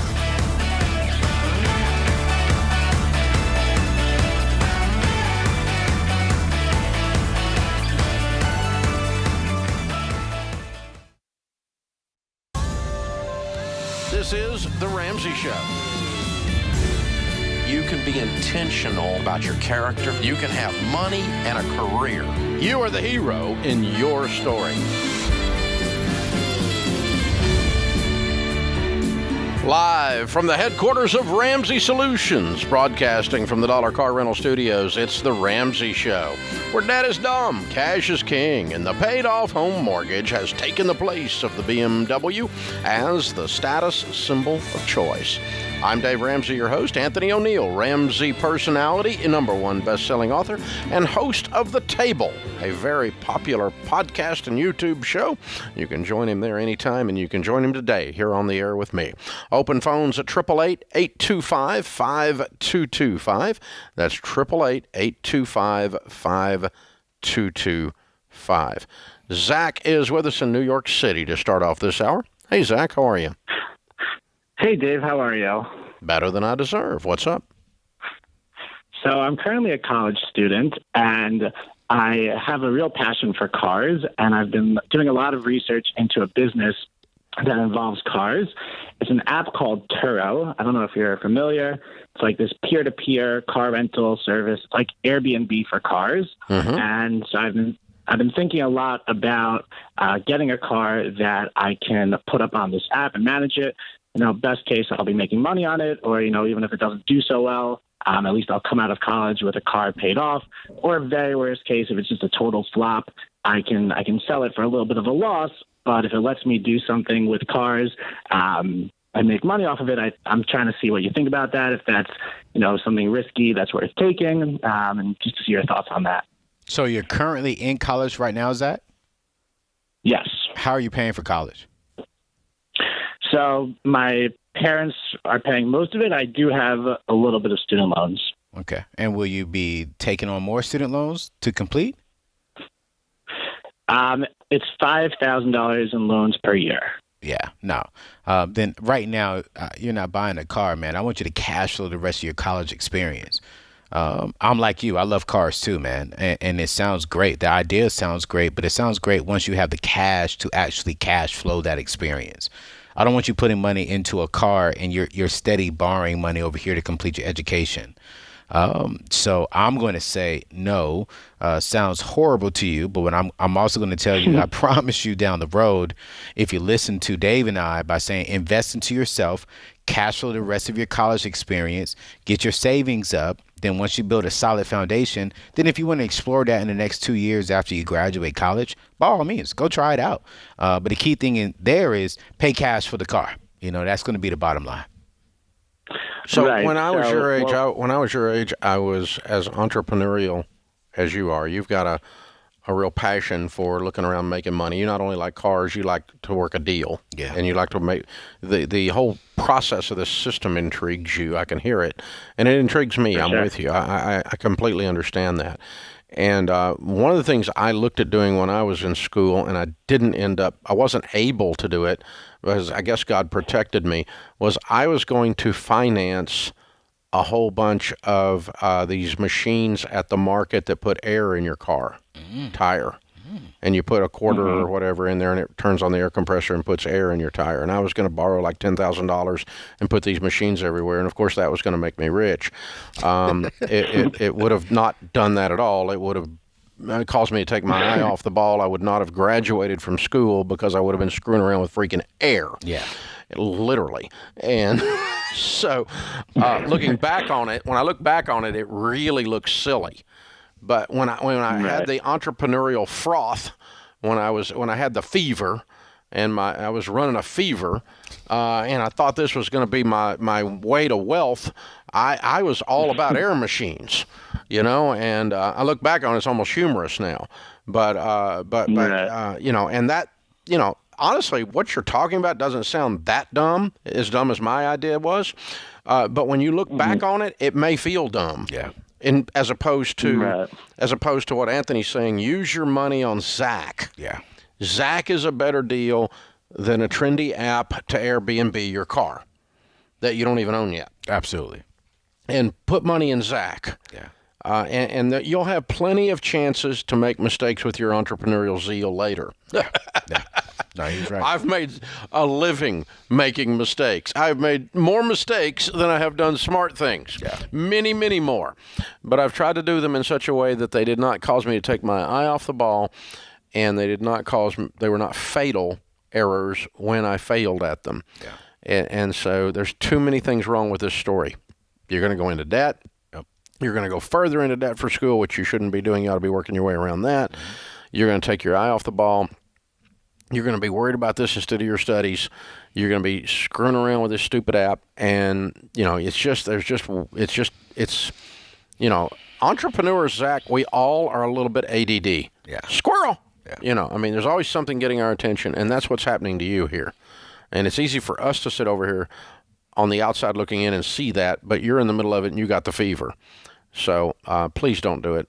No. That's the answer to your question. And it's a headache possibly waiting too, Dave. And I really want Zach to hear me. One of my friends does that, and he says, Anthony, man, one of my cars got into a car accident. And the last thing I want you to be worried about is school, now this business, and then now an accident. Yeah, and it's in your name. Yes. And I'm not sure what insurance is. Insurance has to go up because it's peer-to-peer. So it's like, or it doesn't cover it at all. Oh. There's some companies that won't cover delivering pizza. Yeah. They won't, because that's a commercial activity as far as they're concerned. You wreck your car while you're delivering pizza, they won't cover you. And so you need to look at all that, and that's, or don't look at all of it because you're not doing it. Right. That's a better idea. Open phones at 888-825-5225. You jump in. We'll talk about your life and your money. Juan asks on Facebook, where do student loans fit into your 7 baby steps? Student loans, as far as I'm paying them off, fits in at baby step number 2.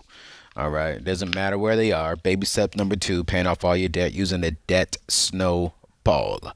Just line them up. If you have a credit card, that's $500, and if you have a car, that's $10,000, and your student loans are $20,000, it's going to be third in line, and so it falls into baby step number 2. There's an emotional temptation when the student loans, especially when they're large, to try to treat them in a later baby step like they're a mortgage. Yeah, but like that is a mistake. 6. Huge mistake. You need to get rid of them. Yeah. If it's a mountain, you need to tear that mountain down. And a lot of people right now, Dave, are waiting for the government to see what, our new president and Congress is going to do. Since you don't have to make any payments, since you don't have any interest accruing on it right now, I'm just going to let it sit there and just wait for the government. And I will personally say, this is my personal opinion, that it is a huge mistake. If you have the money, if you have the resources, attack all of your debt right now, especially if your student loans are your only debt. Take advantage of this time of making payments without any interest rocking up on you. And if the government does do something down the road, great. If they don't, you're still moving forward. Yeah. Hey, listen, when you say the words out loud, I'm waiting on the government to fix my life, by definition, you have signed away your life. Pretty much. You pretty much have signed up for Loserville. Yeah. The government is going to fix your life. Come on, let's all laugh right now. Are we ready? 1, 2, 3. This is the Ramsey Show.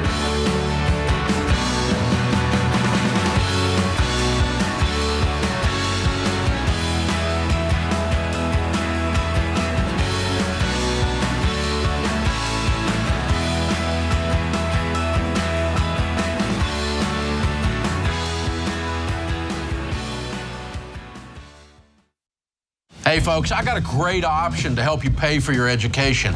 The Army National Guard. The Army National Guard believes you are the next greatest generation because you have proven that even in adversity, that you have what it takes to succeed. That's why they offer benefits like tuition assistance, career training, and a paycheck to help you avoid debt. No matter what your goals are, the Army National Guard can help you get there. Visit nationalguard.com to find out more.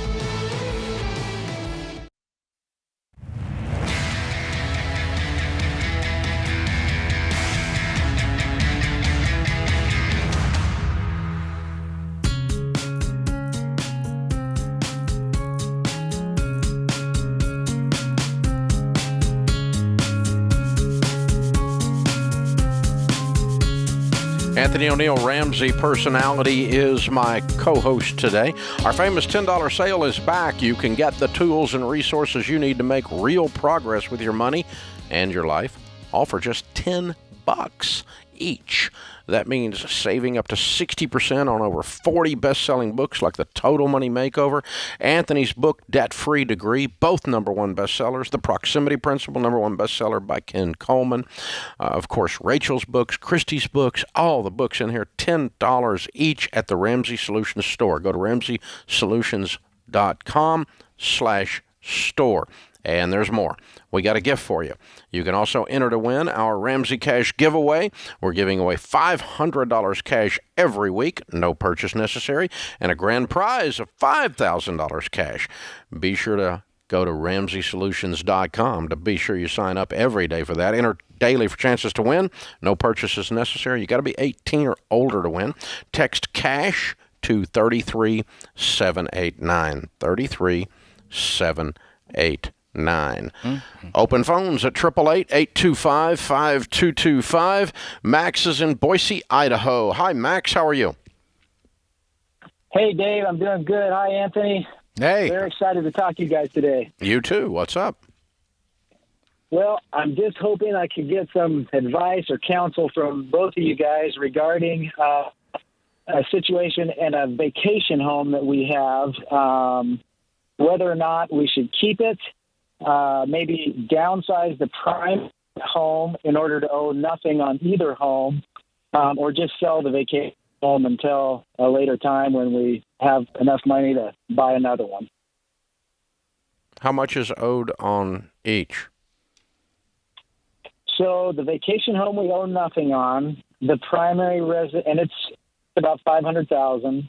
The primary residence we owe just under 150 on. It's worth about $650 probably.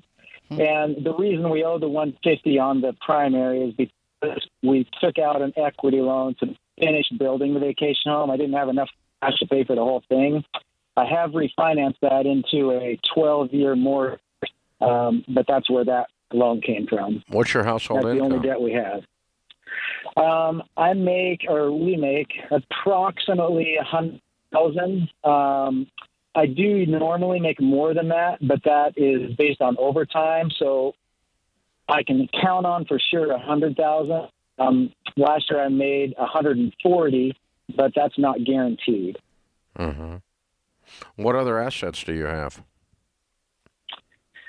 Besides the two homes, I mean, nothing big. You know, we have our vehicles, we have a boat, and we have pretty good retirement assets, but those are all in like 401ks, 457 Roth, How much? Individual Roth accounts. We have between all of those about $800,000, but in just our cash, like our emergency fund, we have $15,000 to $20,000. How old are you guys? That's the only cash. I am 48. My wife is 47. Okay. My first choice is just pay off the $150,000 in like the next 3 years and keep everything. Because I think I hear you like this vacation home a lot. And that's where the boat is, I'm pretty sure, too, right? Well, it goes there. The winter's pretty long there, and so I don't leave the boat over the winter. But gotcha. Like my hesitancy is just the small amount of liquid cash that we have.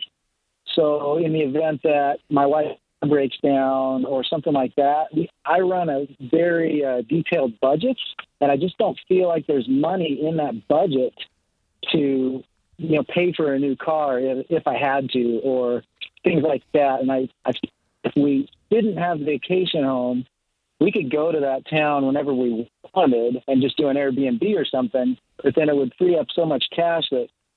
Well, let me just tell you, I own a couple of vacation homes, and they do not make sense. Yeah. You can always go and rent 100 times. Yeah. Before you could buy. 200 times in a lot of cases before you could buy.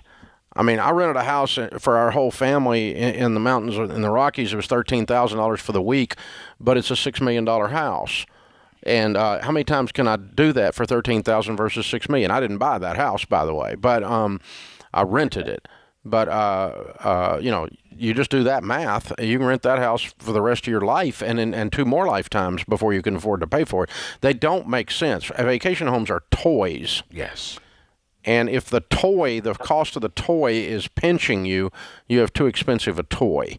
And I think that's the conclusion you're coming to, that the vacation home sells to give you the liquid cash in a paid-for house again. I would agree. Would it make sense at all to downsize our current home? No. No. Okay. Not for a toy. Yeah. Okay. You're going to lower your quality of life day to day for a property you spend 3 to 6 weeks a year in. Yeah. Right. Yep. Okay. That does not make sense. It's just it's a toy. Now, I'm okay if you guys want to roll up your sleeves and knock this thing out with a ridiculous amount of overtime or something in the next 3 years or so. I'm not okay with you dragging along for 10 years with this crap. Yeah. Because you shouldn't have done it. Yeah. You couldn't afford it. Yep. Yep, I totally agree. And that's the pinch you came on, because you pay cash for toys or you don't buy them. And you didn't pay cash for this. You overbuilt by $150,000. And if that thing was sitting there paid for, you wouldn't have ever thought about calling me, and you wouldn't have ever thought about selling your personal home. None of this would have come up. But the fact that you guys overbuilt it is what got you. And so, but here's the thing. Either way is okay. You're there today. I wouldn't have done it, but you're there today. Am I necessarily going to go, oh, you're stupid if you don't sell it? No, you're not.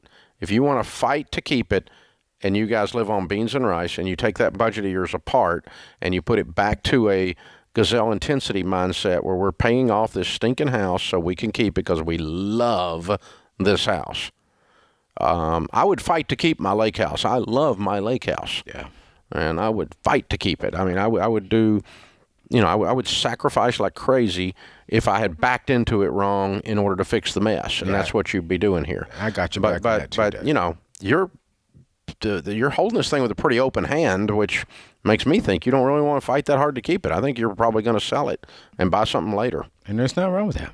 That's exactly right. Yeah, nothing wrong with that. Nothing wrong with that at all. That's $500,000 back in your pocket. And I still wouldn't have a whole lot of money, though, sitting in my checking account. I'm still going to, no. You know what I'm saying? I mean, you can invest it in mutual funds where you can get to it. Right. But it's not, if you want to put a couple $100,000 of that money in a mutual fund, that's fine. Pay off your house. Yeah. And sit there and then keep piling some money up and later on buy another home up there. Absolutely. You can do that. It won't be the one you built. Or build another one up there. I don't care. Pay cash, though, for second homes and toys. But that just makes me think, though, if you're going to build another one in 2 years from now, then it's not going to be 2 years. Oh, okay. No, if they're going to do it in 2 years, they could have paid it off in 2 years. Right. So the math won't do that. It's going to be 10. 10, yeah. So I'm okay. You guys sit down and talk about it. Here's the thing. You've been fretting about it, and what you do need to do, Max, is make a decision and let the worry go. And go, okay, regardless of how we got here, regardless of whatever regrets we have about this, we're going to buckle down and pay this thing off in the next 3 years or 40 months or whatever it is when you run the math out. Yeah. But you're going to do it in short order. Or it's not worth it to do that, and I'm not going to sit here and wring my hands about a car breaking down during that 40 months, and so I'm selling it. And then let it go. Yep. Let it go. But this back and forth, sitting on the fence, not having to make the decision is more stressful than making a painful decision. Pretty much. Make the call and run it out. This is The Ramsey Show.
In the lobby of Ramsey Solutions on the debt-free stage, John and his daughter Heather are with us. Hey, guys, how are you? Hey, Dave. Hey, Anthony. Thanks for having us today. Welcome. Well, you're welcome. Honored to have you. Where do you live?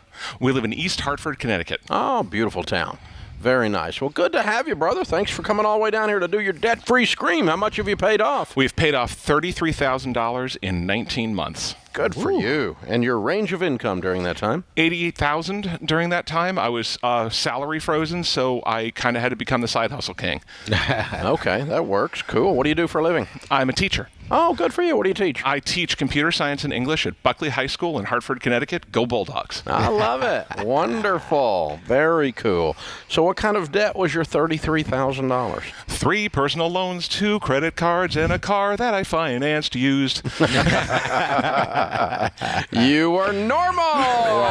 Yes. So what happened that woke you up 19 months ago? It was wake up time. I was shaving one morning, and it was one of those like Newton and the apple falling on your head kind of moments that you're having. And it was a New Year's morning. But what was really happening is I was taking a look at my life. I'm like 51 years old, and I grew up in a house with a lot of love. My parents, God rest their souls, were Depression-era babies. Lots of love, not so much with the money. And so when I became an adult, I made all the same mistakes. And then, of course, went into making my own mistakes on steroids, including, and I wrote some of them down, obviously the massive credit card debt piece. Then I impulse bought a $500,000 house that I financed at 110% so that I could buy 2 cars I didn't need and put renovations on the house that it didn't need either, which now loads me in ungodly quantities of debt. Very soon the market crashed. I lost the house. Very soon after that, the marriage fell apart. So I thought it would be a good idea to finance my divorce with a 403B loan. And so I eventually landed in Chapter 7. And so I'm now doing the Chapter 7 thing. Got out of the Chapter 7, this is now in my 40s, and get that cleared up. Plus, of course, you can't cancel out the 403B loan, so I have to get that paid back. Got that cleared up and started getting back into the exact same habits. So now fast forward to that morning, that New Year's morning, and you think about, New Year's, what's it going to represent? She's in middle school. I got no future, a big pile of debt. I'm a dad. I got one job. And my one job is to take care of her, and I'm not getting it done. And so I said, okay, got to make a change. So I'm a teacher. Teachers are nerds by nature. So I read every book out there. And I'm going to be totally truthful with you, Dave. I refuse to read Dave Ramsey. I refused to do it because when I was married, my wife at the time said, gee, honey, maybe we should do the Dave Ramsey program. And I utterly refused. Fast forward to the divorce. And so we never read it for like 3 months. Finally, after about 3-4 months of reading every book under the sun, including people who thought that it was a good idea to borrow money to get rich, I went ahead and got Total Money Makeover, read it in one night, joined FPU the next week. Wow. And it turned on a dime. I've actually coordinated 2 FPU classes since then. So, well, thank you. Oh, thank you. That's amazing. Actually, can I give a shout out to my FPU people? Sure. My principal at the school allowed me to run an FPU class for the faculty. Wow. And which was unbelievable in a public school setting. And she said, please run it. 3 of the staff members signed up, and these 3 women in 9 weeks paid off $10,500 in 9 weeks. Wow. That's awesome, man. Best part of the journey. Very cool. Very cool. Now on this journey, I'm curious, what was the hardest thing for you on this whole journey?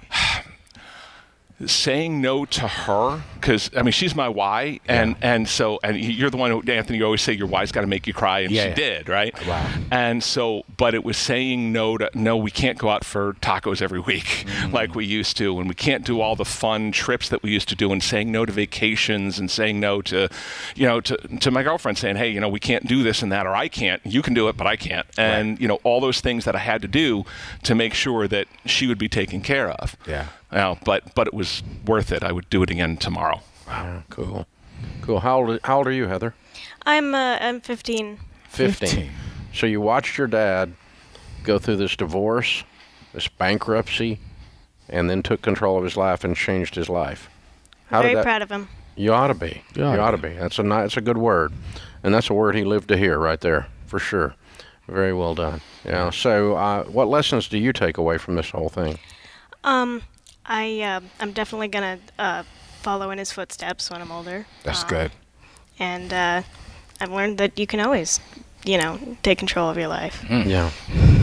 So let me give you a quick lesson to a young lady. I'm jumping ahead of the game. Your dad can break this down later on. Let me give you another lesson. Date a man who's better than your father down the road. Whenever he approves that. So no debt, and man who knows how to take control of his life. That should be one of your great lessons that you should have down the road. younger version of her father. Yes. Not the current version. Absolutely, Dave. The current version Thank you would for be catching totally that, acceptable. So, very good. I Cool. love it. Well, I'm proud of you guys. Well done. Very, very well done, John. So you've done FPU classes. You've been through the ringer. You've seen the top. You've seen the bottom. What do you tell people the secret to getting out of debt is? Make the decision today to do the right thing today. Mm-hmm. Then get up tomorrow and do it again. Mm-hmm. Work the plan, because the plan works on you. I was thinking about a Frederick Douglass quote that I love. Mm-hmm. That upon which a man works upon him. Mm-hmm. And this plan really did change that. So of all those things, that's it. The other one is celebrate the wins, because there's a lot of time that you're putting together this like train wreck of your life, and you want to say, oh yeah, I've got this. We got this thing done. We knocked off this credit card. You also want to occasionally remember that you were the engineer on that train, so don't repeat the mistakes. Yeah. But then keep celebrating it. Heather and I have had charts, and she colored in the debt-free land on our fridge, and we just keep celebrating it every day. Yeah. And coordinate FPU. Don't wait till the end to be generous, because that's the most fun you're ever going to have with money. Well, and it holds you completely accountable, too. It does. Yeah. Very, very well done. I'm curious, what's next? I mean, you're debt-free.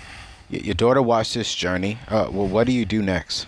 Well, right now we're working our way through baby step 3, and 3B. I want to get into something a little more stable. I'm renting right now, so it's 3B. Fortunately, through some circumstances in her life, she's all set. She's okay for college. So we're going to do debt-free degree, but I'm still going to ask you to sign our book if you don't mind. Absolutely. And so we're going to do that, and then getting ready for baby steps 4, 5, and 6, and taking care of the legacy. Yeah. Love it. Well done. Well done. Good job, John. Amazing. Yeah. Absolutely incredible. I'm so proud of you. Yeah, very well done. And we've got a copy of Rachel's book for you, of course.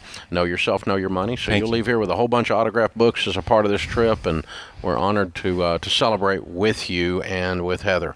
What a cool thing. You talk about changing your family tree. That's it. That's how you do it right there. I'm looking at it right now. More is caught than taught. Yes. So $33,000 paid off in 19 months, making 88. John from Hartford, Connecticut. Count it down. Let's hear a debt-free scream. 3, 2, 1. We're debt-free!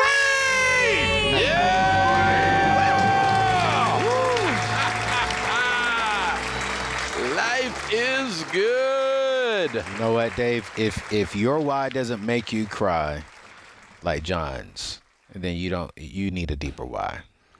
Seeing him hug his daughter, seeing her hug her father, and say she's proud of him, and to hear that will make any father cry. Mm-hmm. Mm-hmm. I mean, does. Daddy, I'm proud of you. That's that's about the best words out there. And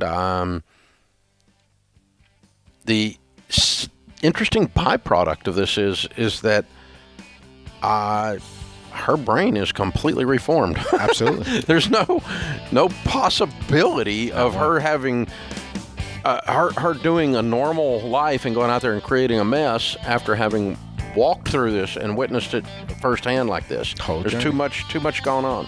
Too much water on the bridge. She's changed too. Amazing. This is how you change your family tree right here. Whew. You go first. You go first, baby. You go first. This is The Ramsey Show.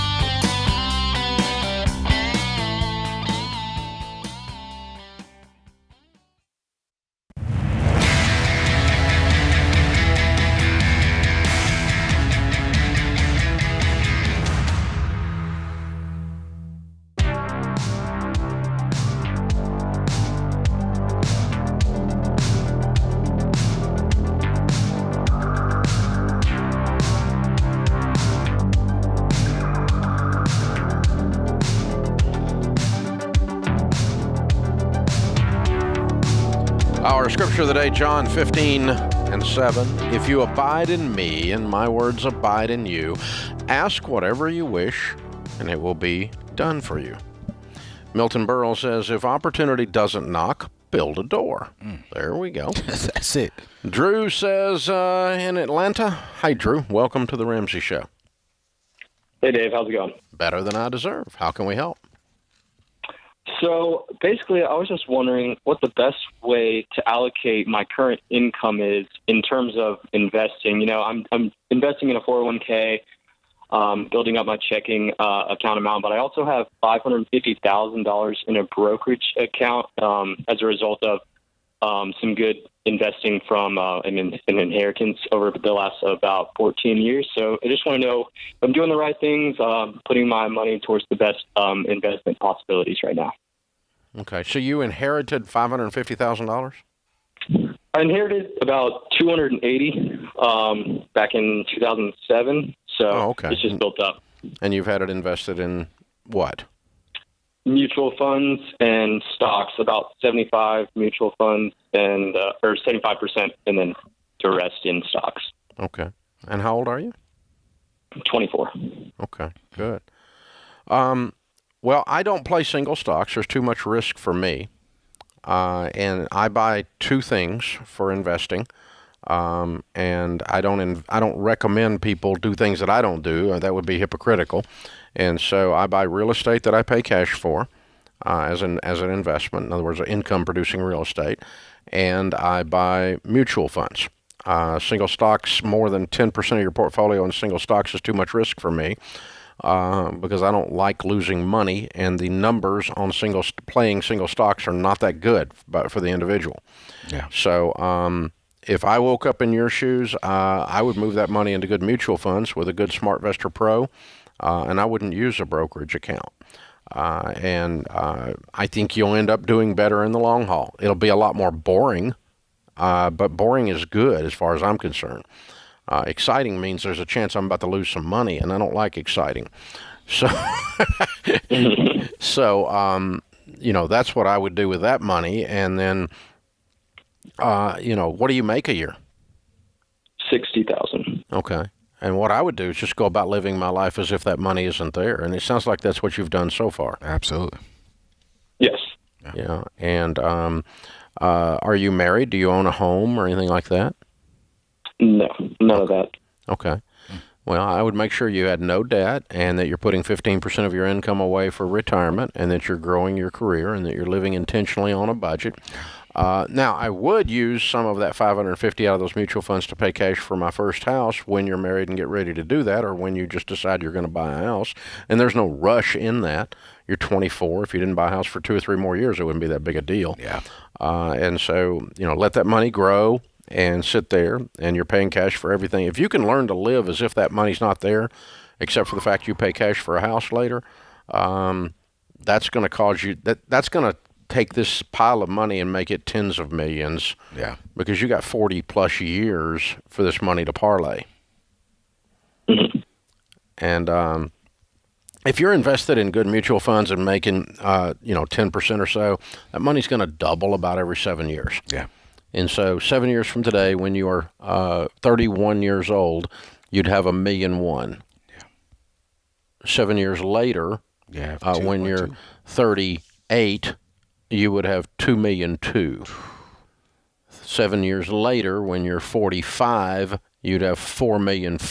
Good gracious. And that's if you don't mess with this, and it just sits there in decent mutual funds and grows at a decent rate. This is... and so, again, you pull some of that out, you buy a house with it, then you take what was going to be a house payment and invest that, you'll end up in exactly the same place. Yes. You just used your own money, and now you're putting your money back in the form of a payment. And as your career goes on. So this money, literally, you should be worth over $10 million when you hit retirement as a result of this. So very, very nice gift as an inheritance, and you will be one of those millionaires that are a millionaire because of an inheritance, which, by the way, is a very unusual thing statistically, and a wonderful gift from whoever did a great job with money in the last generation that left it to you. Pretty cool situation. Man, I'm sitting here just going over the numbers in my head, Dave. Like, Drew, if he does the right thing today, the caliber of his future is so bright. If he just sits there and act like the money is not there and he's continuing to put money into it, he's just adding fuel to a positive fire for his future. And guess what? There's a high probability he's going to do that. Yeah. And there's two indicators of that. Yeah. One is he was probably raised or influenced by whoever did this the first time and left him the money. Yep. And two, we know that because he's had this money for a while and has doubled it already. And three, he called in and asked us Yeah, he what's the right way. He didn't go buy a Lamborghini. Yep. And which I got to say, I'm surprised, for a 20-something sitting on that much cash. I'm not surprised because he was raised by the people that did that. And so, so the rule is for your parents then, your grandparents then, and I'm talking to myself as well, Legacy Journey book is more's caught than taught. Your main inheritance is knowledge and character. And if you leave them money without knowledge and or character, you will raise a kid in a reality show. But if you leave them character and knowledge without money, they will get money. Yep. But if you leave them character, knowledge, and money, now you've changed your family tree. Yes, sir. And that's what's happened with Drew. Don't you just sense he's mature beyond his years? Absolutely. That's why I'm like, man, I'm just excited for his future. Yeah. I think he's in great shape. This is brilliant. Lila is in San Francisco. Hi, Lila. Welcome to the Dave Ramsey Show. Hi, how are you guys? Great. Good. How can we help? So I need guidance. I have Parent Plus loan for my children. They're already graduated. One's out on his own. One is almost out on their own. I don't want them to participate right now in paying back the student loans because I want them to establish themselves. I make $160. I have a home. I owe $485. I have a car, $14,000, and this student loan is what do you make? $260. $160. Oh, good. Okay. And you're single, I take it? So, yes. Okay. So I need. Go ahead. So I need guidance. I'm thinking, one, the government has no interest right now. And two, do I refi for a lower rate, like with SoFi, so I can start paying this off? No, don't do anything with SoFi. SoFi is a dangerous operation. You want to stay completely away from them. But you could look at refinancing it, and that'd be okay. And Kelly, help me with our our company that we do that with, student loan refis.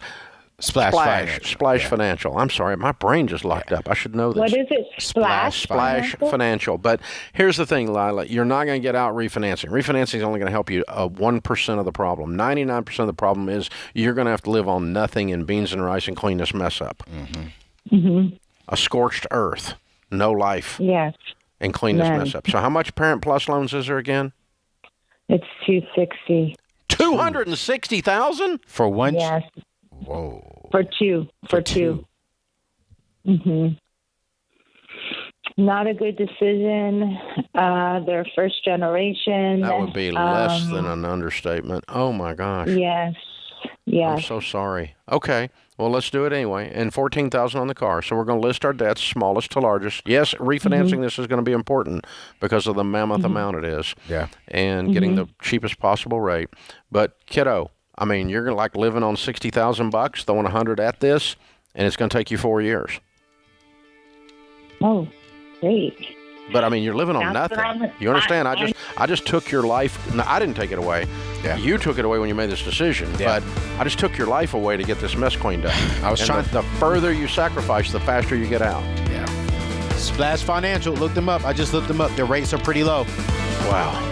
That puts this hour of the Dave Ramsey Show in the books. We'll be back with you before you know it. In the meantime, remember, there's ultimately only one way to financial peace, and that's to walk daily with the Prince of Peace, Christ Jesus.